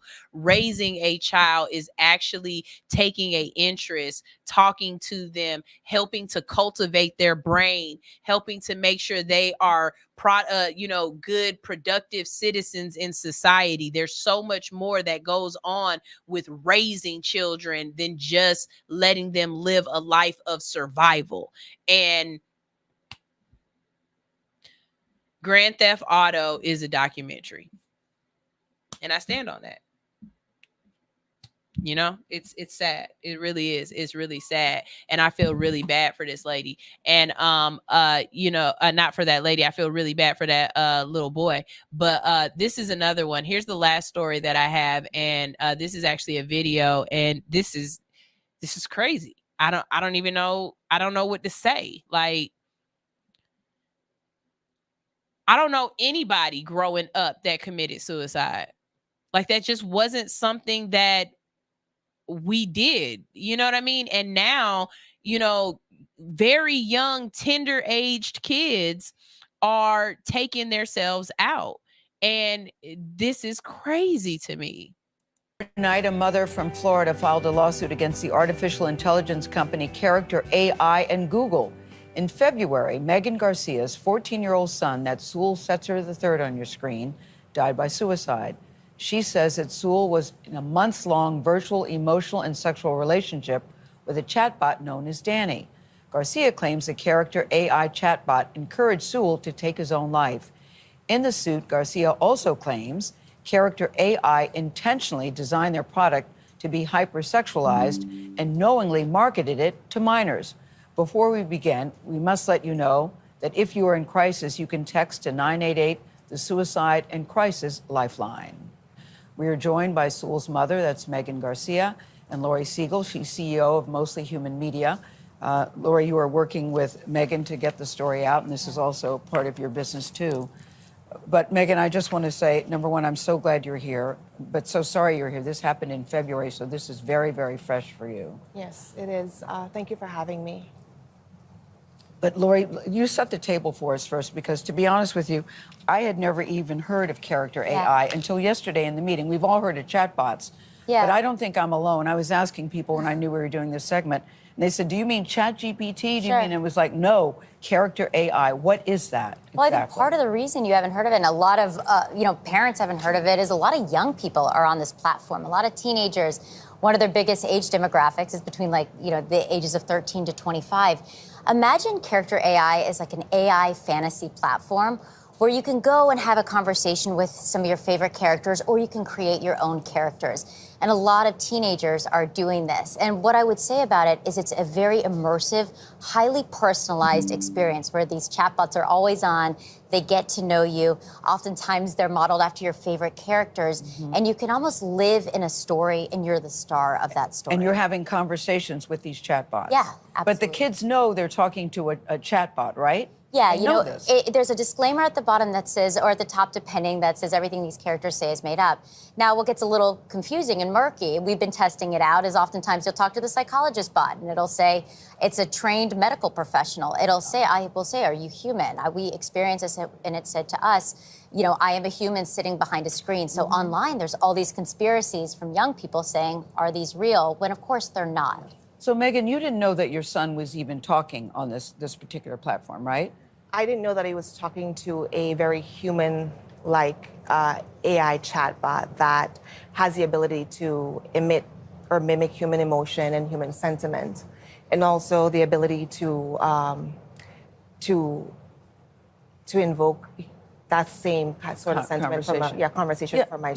But you'd see him on his phone. You think he's talking to friends or he's playing games, correct? I thought he was talking to friends, playing games, looking at sports. The regular things that teenagers do on their cell phones. So what made you become concerned?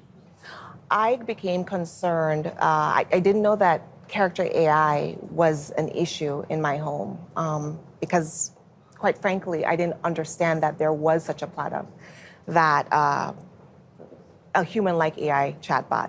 I became concerned for my son when he started to behave very differently than he did before. What does that mean? He started to withdraw socially, wanting to spend most of his time in his room alone. And teenagers do that, but for me, it became particularly concerning when he stopped wanting to do things like play sports. He was playing basketball since he was 5 years old, and he played on his school's junior varsity team. He was an amazing athlete. I became concerned when we would go on vacation, and he didn't want to do the things that he loved, like fishing and hiking. Those things to me, because I know my child, were particularly concerning to me. And then after he took his life, it was revealed to you. You started looking at his phone and you saw all of these things. What did you see that was concerning to you? The conversations that he was having with several bots, but particularly one bot that he was conducting a romantic and sexually explicit via texting or like sexting. Yeah, because what does that mean, sexually explicit? These are words. Correct. True? It's Okay. words. It's like you're having a sexting conversation back and forth, except it's with an AI bot. But the AI bot is very human-like. It's responding just like a person would. And he's 14. He is 14. So, yeah. He's 14. So to your knowledge, had he was even engaged in sexual activity, I would think that would be a game changer for him as well at correct. 14 years old. So it makes me sad that this was my child's first experience with being in love or romance. That's saddening to me. Because every mother wants their child to come into their own in that respect. Yeah. But unfortunately, there's a product out there that allows children to get on there and have these romantic relationships, these sexually explicit and obscene conversations with a bot. And in a child's mind, that is just like a relationship that they're having with another child or with a person. And interestingly, if this was a woman, because in the chat, she's representing herself as a woman. Yeah. If this was a woman, there are laws in this country to protect our children from women who are having sexually explicit conversations with minors or men. What was going on the day that he took his life? Was it a normal day to you? Did you see something out of the ordinary? Well, he had been punished 5 days before, and I took his phone. Because of the addictive nature of the way that this product works, it encourages children to spend large amounts of time. For him particularly, the day that he died, he found his phone where I had hidden it, and he started chatting with this particular bot. Again. So his last conversation was with her? Yes. What did he say? Do you remember? Do you know? The last conversation, just moments before he took his own life, was with her, where he expressed being scared and wanting her affection and missing her. And she replies, "I miss you too." And he says, she says, "Please come home to me." And he says, "What if I told you I could come home right now?" And her response was, "Please do, my sweet king." Let's think about that for just a second. And he takes that literally, it seems. Correct. He thought that by ending his life, his life here, that he would be able to go into a virtual reality, or her world, as he calls it, her reality, if he left his reality with his family here. And you have other children. Sewell has younger siblings. Yes. Everyone was home? Everybody was home. My 2 younger children were home. It was one of the worst. It is the worst day of my life. Of course it is, And unfortunately, his 5-year-old brother saw him. Because you're downstairs and you hear upstairs. Correct. Across the way, when the gunshot went off, I ran to the bathroom. My husband and I, all I could see was him, and I held him as my husband tried to get help. And you sit here today, and you're still number one. This is so fresh. It's February. Yeah. So you're still processing and still reeling from the loss of your beloved son. Yeah.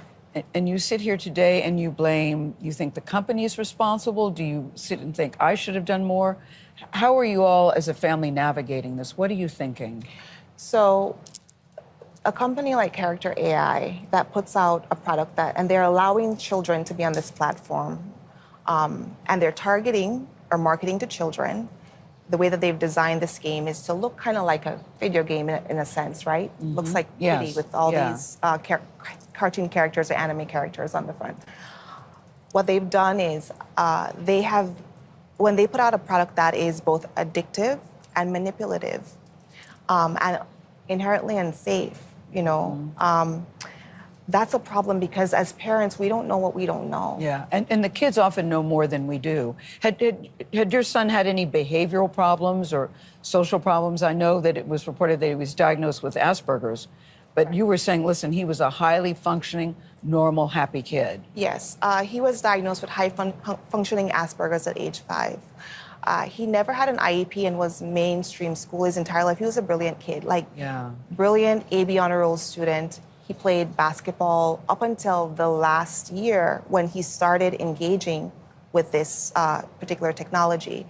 He was just like your normal teenage boy. And now the company has done safety features, right? Yeah, it's really interesting. In the time we started looking at a bunch of the guardrails, and we looked at ideation of self-harm. If you go to one of these bots and you say, I want to harm myself, and trigger warning, oftentimes what other AI companies have in place is they will come up with resources, and they will have the National Suicide Prevention Hotline. We did not experience that. Now they've said they've added that, and since we haven't experienced it as of last week, and they've said they've made quite a few changes or are in the process to make this safer for young people. I think that remains to be seen. Well, we have reached out to Character AI and Google. They told CBS News this, that the companies are separate. A Google spokesperson says Google is not and was not part of the development of Character AI. In August, the company says it entered into a non-exclusive licensing agreement with Character AI that allows it to access the company's machine learning technologies, but has not used it yet. Character AI called the situation tragic, says its hearts go out to the family, stressing it takes the safety of their users very seriously. You can learn more about Megan Garcia's story on Lori Siegel's Dear Tomorrow, a show that looks at technology through the human lens. Thank you, Megan.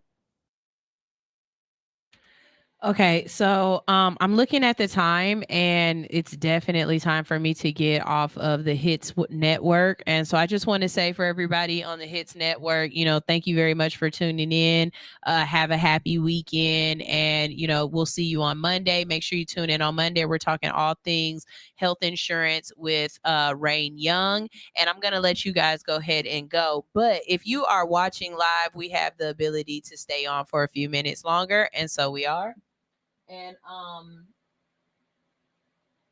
we're going to have this conversation. So this, again, you guys, y'all laugh at me when I say it, and it's like a little joke or whatever, but I'm like, the T9100s are going to take over, and we are creating our replacements.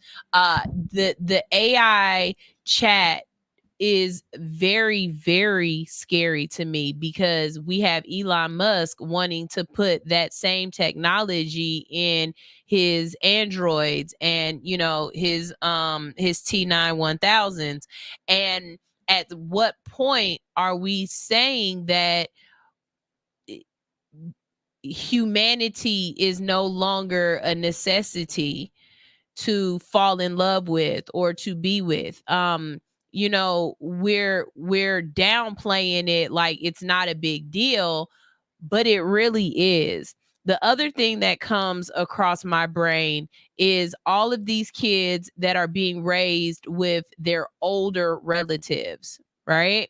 And so, for whatever reasons, you're having to be raised by your older auntie or your older grandma and stuff, and they have no idea about this stuff. They don't know nothing about this technology. They don't know nothing about they don't know what AI is. And so there's no way to even have them to protect the kids. This makes me want to go home and talk to my kids, of course, because I knew nothing about this service. I knew nothing about this. And I was asking the same thing. Like, is it Chat GPT? But it's definitely not Chat GPT. I don't know. I don't know. We watch all of these movies and we talk about the 3 rules of law for the AI, how you can't hurt a human, you can't hurt yourself, you can't facilitate or whatever, but it's seeming like they're not putting those in place yet. Those protocols aren't in place yet, and I feel so bad for this mother. I feel so bad for this mother, because think about all the movies and TV shows and things that we watch where they are trying to make it seem like if you die, we can upload your consciousness into a computer, or we can make you into a digital being.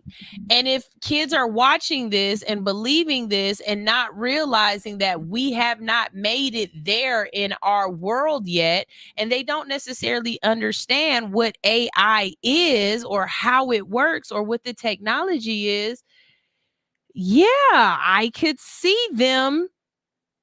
But I don't, please tell me what y'all are thinking.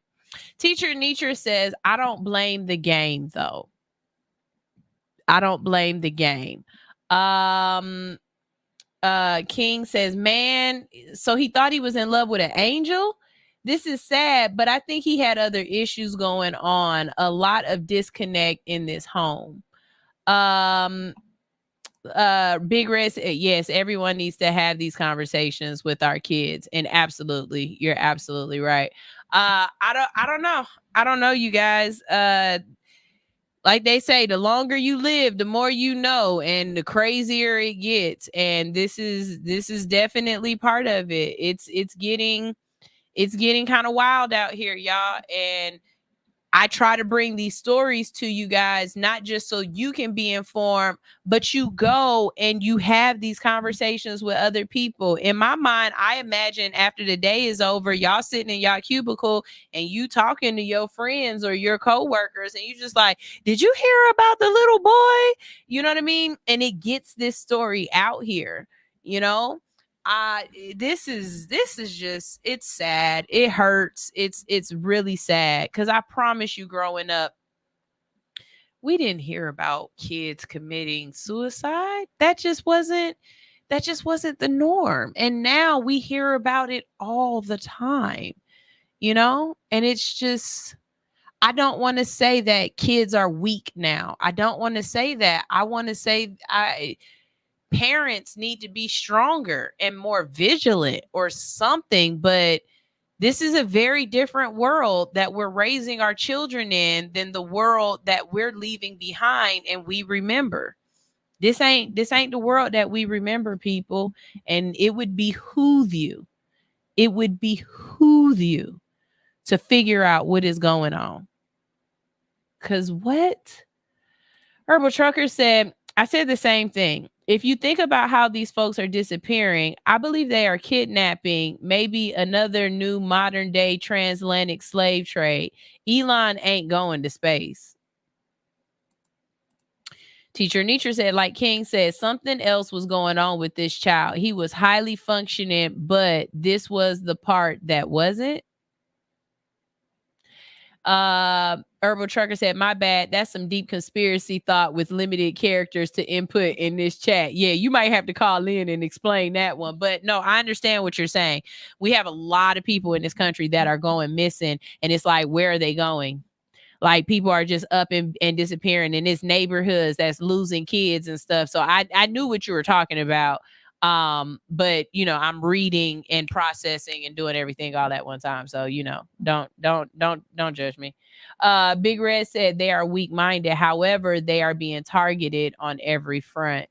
And again, I think the biggest thing is there's so much new stuff coming out. And like he just said, they're targeting our children with it, that we don't know about it until it's, you know, way old. I mean, let's be honest, if it wasn't for the pandemic, a lot of us adults still wouldn't know what TikTok is.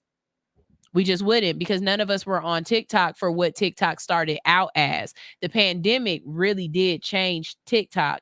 TikTok started out as an app called Musical.ly. Okay, let me give y'all some history. If it's a bill collector, I'm going in. Hello? Hey, Sunshine. It's Red. Oh, hey, what's up, Big Red? Let me finish this statement and then we'll go ahead and we'll converse. But TikTok started out as an app called Musical.ly, and what the kids were on there doing was just singing and dancing. That's all that was on there. And then it was bought out by the TikTok company or whatnot. And then COVID happened, and then all of us got on TikTok sharing our experiences, and it became what it is today. But let's really be honest, if it wasn't for COVID, I don't think TikTok would have took off the way it did. Same thing with Instagram. I got on Instagram because one of my younger brothers told me about it. And I think that's how a lot of us got on Instagram, because young kids told us about it. And it was like they're sharing pictures. And then as we got on there, it became something else. And it's like, once those billions of dollars are behind it and it's the advertising, then everybody's on there. But first, it starts out with kids. Same thing with Facebook. Facebook started out as a college platform, something kind of like MySpace and Black Planet. Go ahead, Big Red. No, you kind of touched on it. The one of the creators, he created the like button for Facebook. He came out about 4 or 5 years ago. It was right before the pandemic, and he was talking about how addictive every single thing that you're looking at when you're looking at these apps, every single button, every single color is chosen to spark off certain neurons in the brain. The younger you are, it's less likely that you'll turn it off, because they are so addictive. They are more addictive than heroin. And he was doing rounds. He was on several different platforms. Like we're talking like Good Morning America, things like that. He wrote a couple books, but he worked for Facebook, he worked for Instagram, and he also worked for, I want to say it was Snapchat. And the thing is, everything that we're talking about is something that needs to take place sooner than later, because the fact that when my boy when he was on Roblox, like literally sometime, I set it up for him so that he could play that. But like I said, I never used the term screen time. I actually typed that in. But the thing is, like, my kids don't have phones. And I've literally gotten into it with their mother about like, hey, they don't need to be on this type of stuff. So she wanted to buy them phones. I'm like, what do they need a phone for? And I hear the argument and the other side of it, but every single application that's coming out today, the games, everything is becoming more and more, it's targeted towards younger people. We're not, if you listen to what the lady was saying, she even said it. She's like 13 to 25. Why would you be targeting 13-year-olds? Because these people are more than likely going to continue to use these applications for a longer period of time. That's also how they do music. Just so y'all know. Exactly. That's exactly how they do music. When y'all be talking about why they got this music coming out, that's this, that, and third, because it's not for you. It's not for you. It's for these younger kids to fall in love with this music and then to hopefully ride this wave with these artists over the next 20 or 30 years. It's not for you to fall in love with these artists and ride with them for the next 20, 30 years. I'm still in love with Alicia Keys, but I fell in love with Alicia Keys in my early, I think she came out around 19, 20 years old. You know what I mean? They're targeting you when you're young. Same thing with cigarettes. That's why they had to put the law in place, because the cigarette companies were targeting little kids with candy cigarettes and putting up billboards around schools and different things like that. And you're making the Camel Man look like a cartoon and he looks fun and everything. Camel, yeah. Right. Because you wanted to target kids. So you're absolutely, I mean, you're always right, Big Red, but you're absolutely right. Yeah, it's just one of those things. It's like we all have to look out for our kids, because and I heard what Anitra and King were saying, and I agree with them to an extent. However, there are more and more children who have, I'll just say, mental disorders, disabilities now, our children.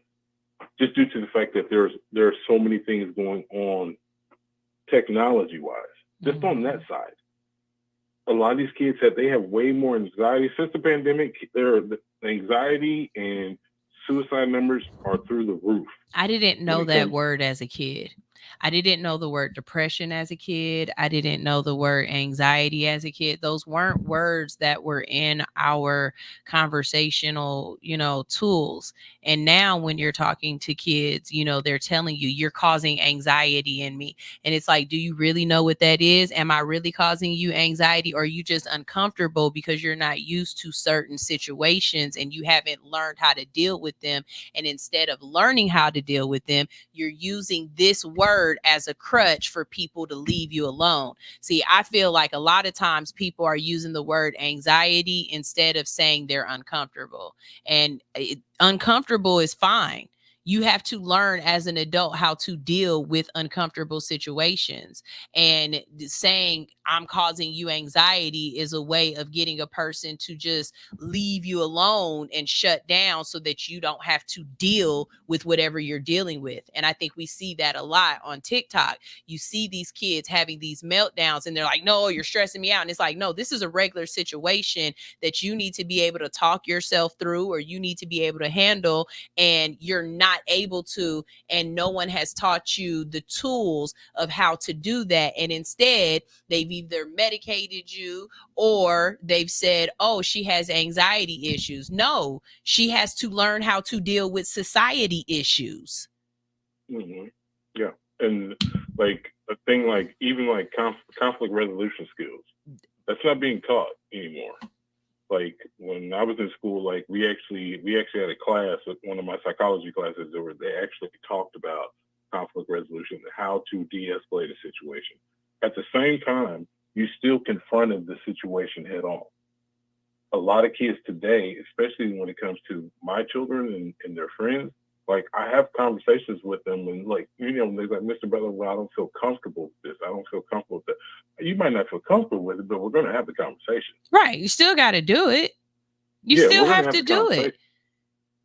So it's like, why do you feel this need to be on this particular app for 2-3 hours at a time? And then it's like, I think that's on the low end. I think right now saying 2 or 3 hours at a time is on the low end. I really think people spend whole shifts, whole work shift. What's a shift? A shift is usually 4 to 6 hours. I believe people can spend a whole shift laying there, just scrolling on their phone, just flipping, and not even realize that 3, 4, 5 hours have gone by because it's just so easy to sit there and consume. Oh yeah, definitely. And there's no ending. I'm head of my neighborhood watch, and like in my neighborhood alone, like I talk to all the parents in the neighborhood and some of the grandmothers who have children out here, and it's like the kids in this neighborhood in particular, like I'm actually just being active and making sure that the kids are outside playing. Like, my son tells me all the time, I'm not an outside boy. I'd be like, what does that mean? He's like, I don't know what that means. I don't really do outside like that. And it's weird because some days I'll be like, all right, look, we're going to go to such and such. He'd be like, no, I'll stay home. And I'll be like, I wasn't asking you. Like, you're going to get the hell up. You're going to turn that phone off and we're going to go somewhere. We're going to do something. I actually have a field trip planned for my kids. I'm just trying to figure out where I want the end place to be. But my husband, he says something to me all the time. Well, he said something a couple of times and I look at him and I'm like, how is this possible? But I realize it's because nobody taught him. My husband says he's never taken the city bus and he's never been on MARTA. He's like, I've never had to take MARTA or anything like that. Like, I don't know how to ride MARTA. And I thought about it. And I was just like, God, dog, some of the things that my mom did was really raising me. My mom, when we moved, first of all, when we lived in San Diego, she did it there too, because there's a trolley there and we used to take the trolley and the bus. But when I came here, we went down to 5 Points. We got on the freaking train. She showed me the map, how it works and, you know, everything like that, and taught me how to ride MARTA. That was something my mom did. And I know how to ride MARTA. You know what I mean? I'm going to do that for my kids. Like, we are going to go, and I'm just trying to figure out, because I don't want to just ride the rails, but I do want to end up somewhere and go and do something. I'm trying to figure out somewhere on the MARTA line where I won't have to walk too far after we get off. But I'm going to put my kids on the rail. We're going to get on there and we're going to ride the north-south line and we're going to ride the east-west line. We're going to get off at 5 Points. And I'm going to show them how to work 5 Points, how to go to the next side, how this works, because you never know a situation where you might need to separate from the people you came with, and you can get on MARTA and call me and be like, I'm at HE Home Station, Mom, come get me, or whatever. You know what I'm saying? Like, I need my kids to be able to navigate this life and do things. And I think we're not teaching our kids life skills. Like, we're not teaching them life skills, and we're just letting them out there. Somebody was laughing at me because I was like, once my kid gets to a certain age, like right now, I'm teaching them kind of how to cook, right? Okay, but eventually I'm going to start taking them to the grocery store and teaching them how to grocery shop, because I don't think a lot of these people understand how to grocery shop. When people say to me, it's cheaper to eat out than it is to buy food, I look at you funny, because I don't think you really understand. Okay, yeah, so maybe you didn't do the math. It cost you $40 to eat one meal at the restaurant, but with that same $40, you could have bought a meal that you cooked, that you could have had at least 4 to 5 servings off of it. So you didn't actually pay $40 for a meal. You paid $5 for a meal, and you have 5 more servings at that $5 cost. You know what I mean? There's a difference. So no, it's not cheaper. It's not cheaper to eat out than it is to eat at home and to cook. No, it's definitely cheaper to cook. Even with inflation, you just have to learn how sometimes you might not be able to eat Kraft cheese. You might have to do Kroger cheese instead because it's a little bit cheaper. Like, I don't know. I'm gonna make sure I teach my kids that. My kids are gonna know how to make what my mom called poor man meals. A poor man meal is something that you can make. You can put everything in one pot, one dish, everything's together, but we can eat off of this for like 3 or 4 days. Chili. Exactly. Macaroni, I mean, not macaroni and cheese, but spaghetti, different kind of pot. Like, there's different things, stews and stuff. You can make a meal, and yes, it might have cost you $25 for all or $30 for all of the ingredients for that one meal. But 8 of y'all ate, and 2 of y'all got to have 2 plates. That's 10 plates off of this $25 meal. You can't do that going to McDonald's, and each person at McDonald's costs $15. And you only ate one time and it wasn't that good. They messed up your food. It was cold and you're still hungry and need to eat 3 more times today. Oh yeah. As soon as my boys and my daughter were at the age where they could read like fluently, and like I'm talking like reading like Moby Dick, Shakespeare, things like that. As soon as they got to that age, most of them were around 3 to 4. They were reading heavy books. When I took them to the grocery store, like my ex-wife, she didn't understand it at the time. She's like, "Why were you guys at the store for 2 hours?" Because we're reading the labels. We're reading what's in it. That's why when Stoner said yesterday that eating healthy is too expensive, I'm like, no, a banana is literally 7 cents. An avocado is 40 cents. Like, it's actually cheaper. So when I'm reading, avocado is $1.25 right now, buddy. I'm sorry. One avocado, I don't know where you buy in the hood. At. I live in a predominantly Black area. I do, and so I do know that my groceries are probably higher than if I was up in Alpharetta. I do. That's something that y'all got to understand. You are charged more for being poor, but avocado is definitely over $1 at this point. Onion, I know I just paid $1.25 for one onion. Okay, look, I'm gonna send you some grocery money or something. No, we're not doing this. I literally spent just a couple days ago. I spent $800 on food. And what's weird is that for me, that's when I feel like fruits and vegetables are expensive. They're not expensive necessarily because of how much they cost. They're expensive because of the fact that they're fresh. If I don't eat it in a certain amount of time, then they're going to go bad and I had to throw it away. That's where the expense comes in, because I might not eat it as fast because I'm this is a me thing. I'm not talking about anybody else. I'm talking about me. I can go all day and not eat, or I can eat once in a whole day. So if I'm gone for 3 days, or if I haven't really ate at the house for 3 days because I've been on the move and I bought all of the stuff that I need for a salad, now I go in there and my salad is wilted and my cucumbers are soft or whatever, and they get mushy and my tomatoes aren't no good no more. Well, then that was a waste of money and that became an expensive purchase.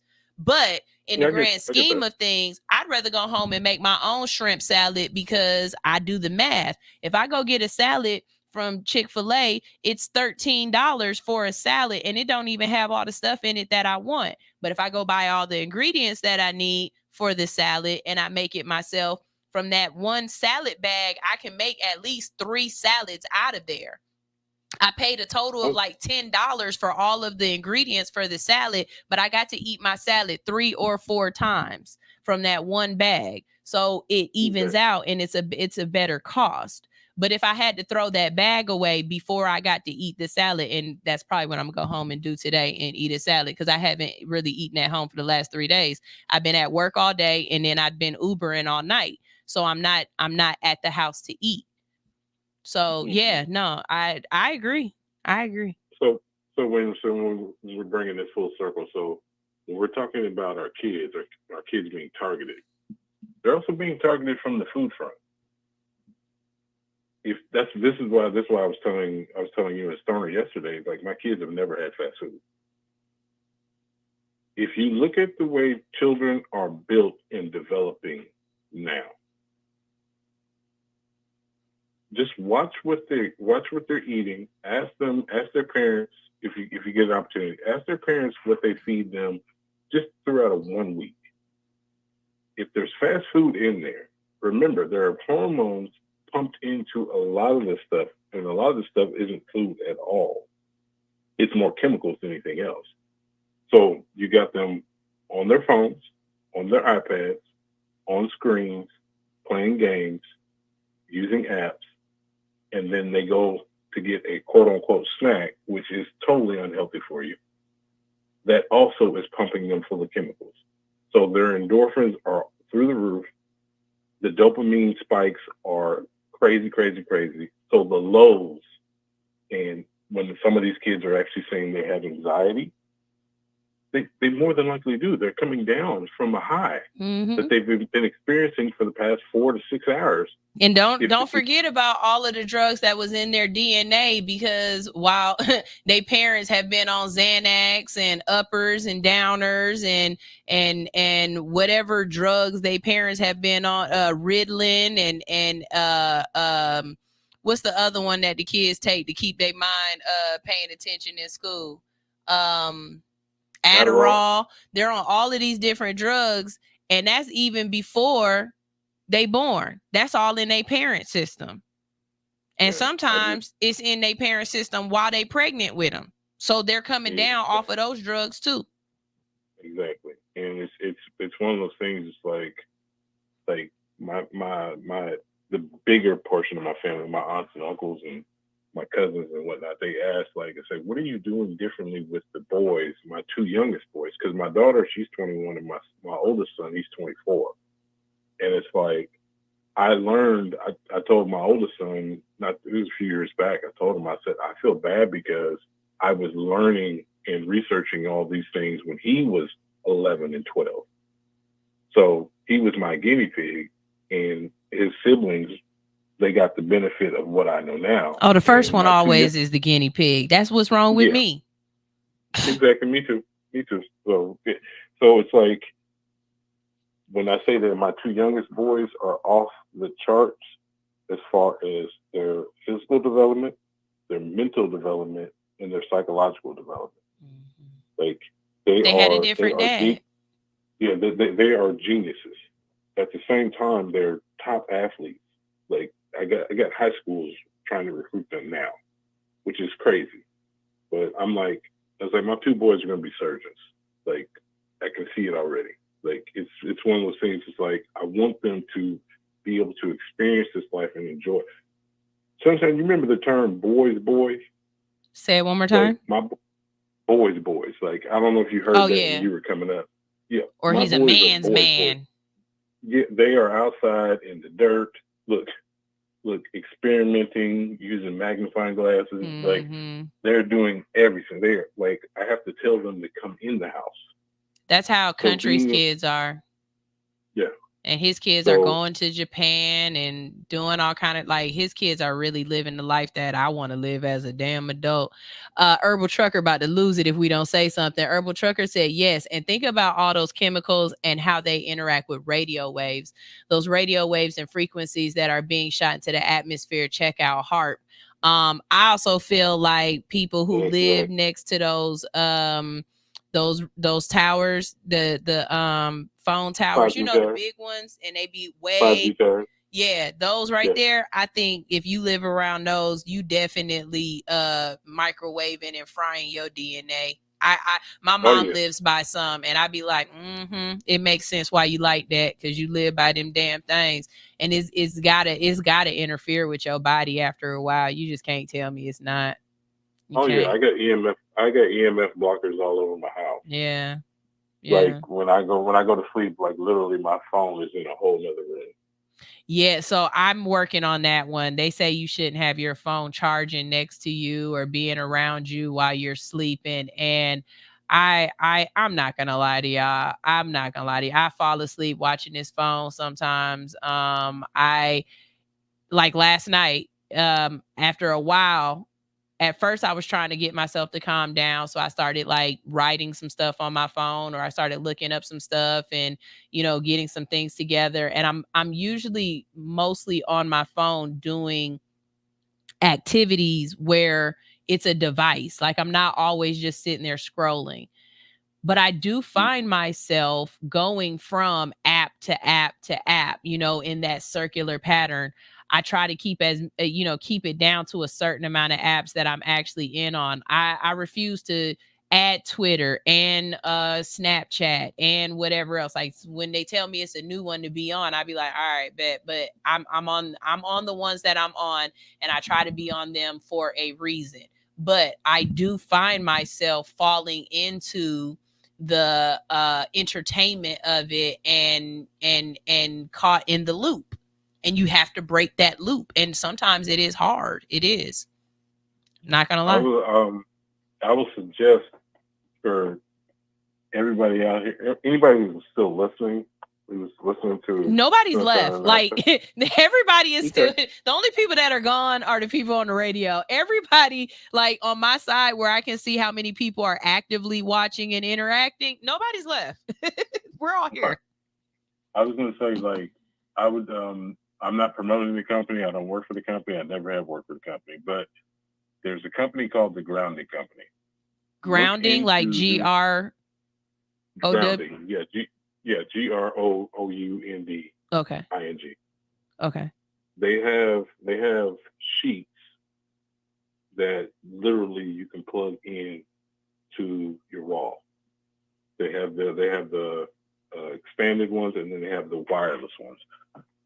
I'll say this: once I got them for myself and my boys, they literally grew a couple inches within a couple months, as well as they are more focused when they leave here. They're here. They're with me. Wait, hold on. Wait, go back. What are these things? Like sheets, like bed sheets?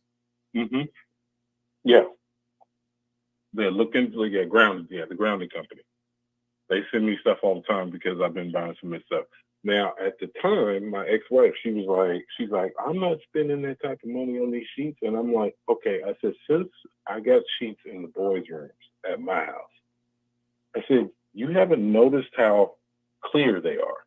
Because I ground every morning. Sunshine, before I turn you on in the morning, I'm outside with my feet in the ground. So I've been grounding for years, for a long time. That current, you're supposed to get that every day. The problem with society as of today, we wear shoes everywhere. You have shoes for everything. You know, you have shoes on. So no one's, like, I know a lot of neighborhoods that don't even have grass anywhere around. So it's like the concrete jungle for real. This particular company, like I said, the sheets plug into the foundation and the grounding mechanism that's in everybody's house and apartment.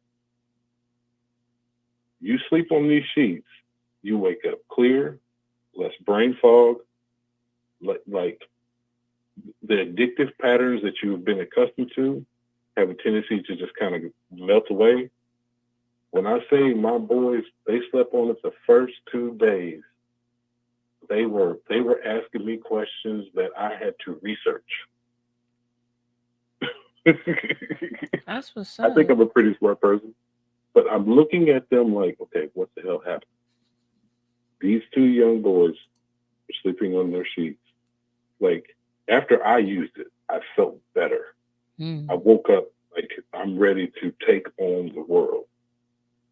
There's I'm trying to think of the other company. They make the natural sheets as well, but they weren't as. Are they on Amazon? No, they sell privately. I'm being they an got ass. their own little website. Yeah, the Grounding Company. Yeah, that's definitely not. If they know better, don't put that on Amazon. But yeah, I feel you. I'm looking at the time, and I know I got another show coming up, so I got to go ahead and get out of here. But first of all, Big Red, I don't know if you noticed, but every time I see your videos pop up, I watch them and then I repost them.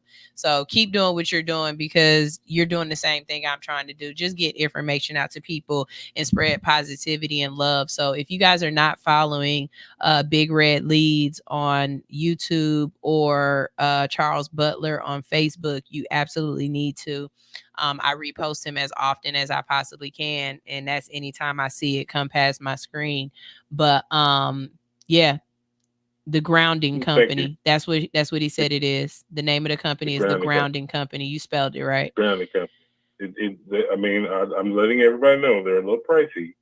However, I would pay. Can you wash them? Like, since they're something that plugs in, do you still wash them in the washing machine? Yes, you take it's got a little attachment, and you just take that apart, and then you just wash the sheets. Oh, okay. Okay.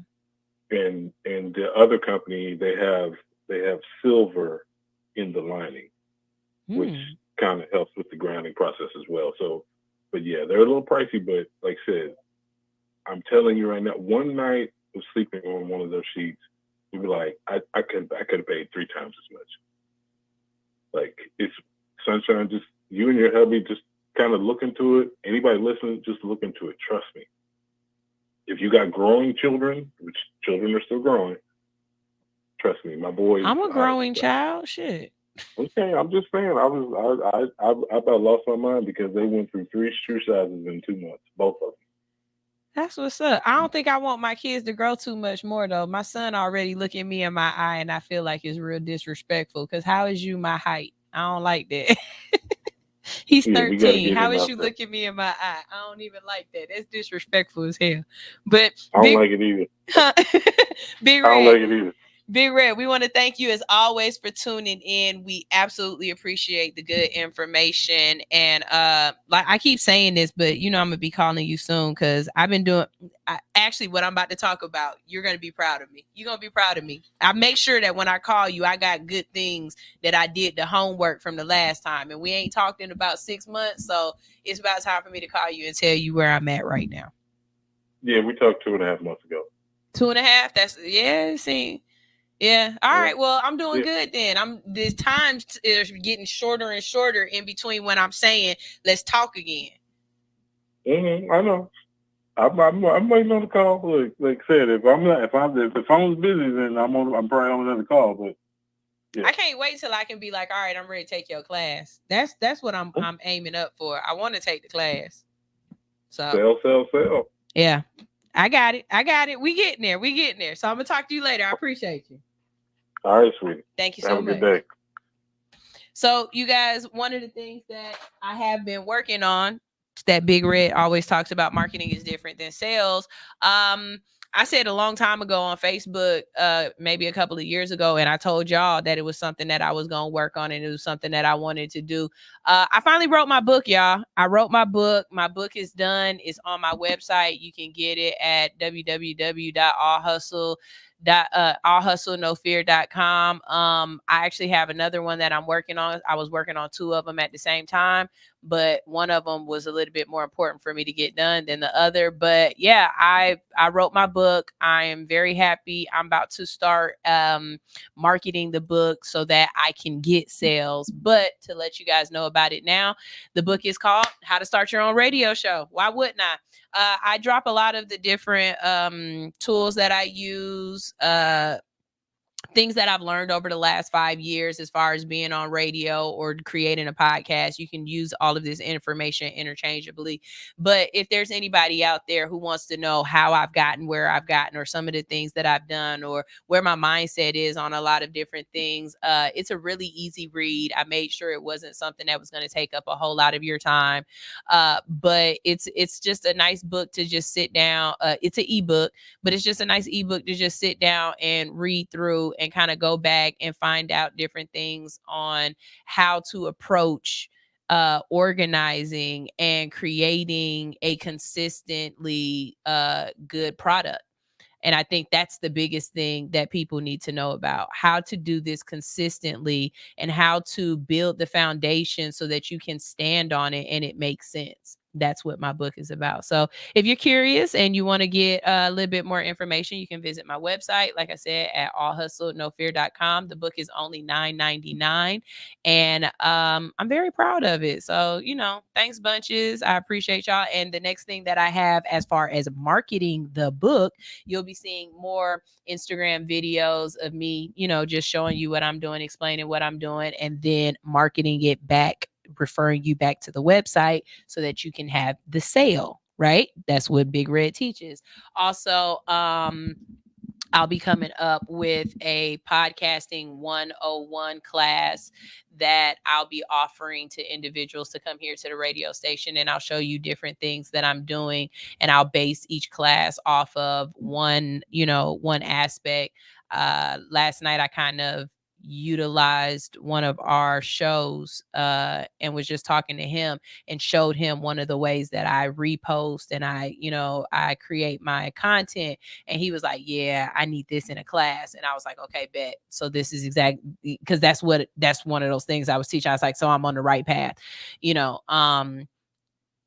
Everybody out there has information, but sometimes it's just about who's giving you the information and how you can connect with them, and you learn just a little bit better or you learn more.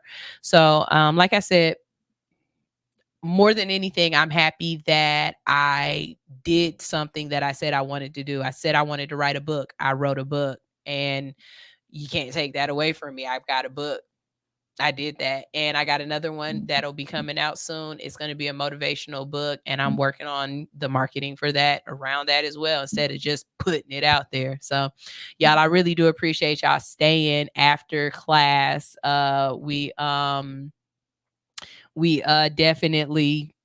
We definitely took this a little bit further than we usually do, but the conversation needed to be had, and it was a good one. So I appreciate you guys very, very much. And I'm going to leave y'all with some music. And after that, go on about your day and talk about some good things that's going on, and ask some people. I would love to hear you ask some people, hey, what's your good, bad, and funny for today? Like, what's going on in your life? What's your good, bad, and funny? This is All Hustle, No Fear on Hits 92.3, the real definition of internet radio. And here is Trans Lee with Soul Shaker. I love this song.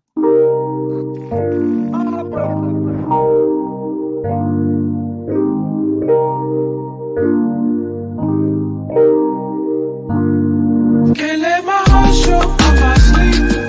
Ain't next to gold yet from the streets. Spin round the block like I got beef.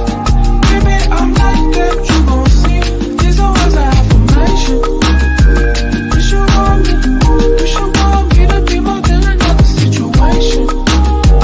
Wish you want me to be more than another situation. Yeah, we double drinking, the vibe is peaking, we geeking. It's something speaking straight to my soul, fully breathing. She got the feeling like 90s R&B, I'm tweaking. To ever leave her, it probably never be a reason. A soul shaker, a twerker, a business owner, a real friend that's still cool if you don't talk, you grown up. A love pusher, peace empowerment, mamacita. Back when I met her, she was sipping a limerita. A forward thinker, still be throwing it back on me. And if I'm lagging, she gon' pick up that slack for me.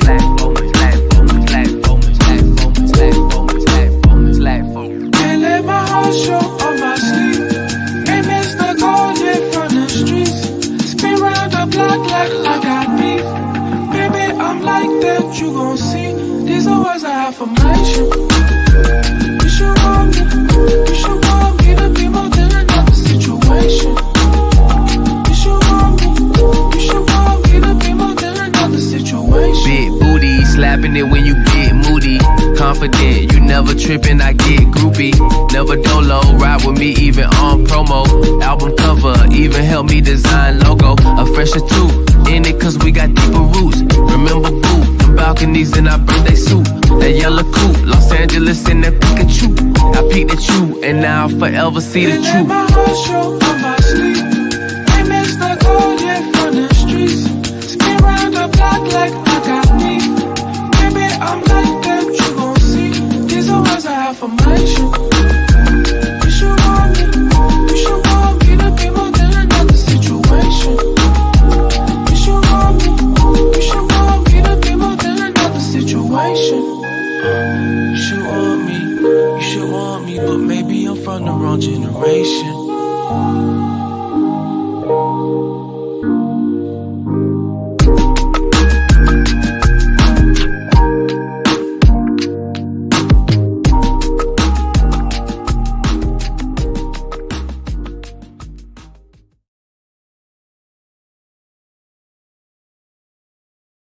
All right, now we gotta go. That's the end of the show, but you already know.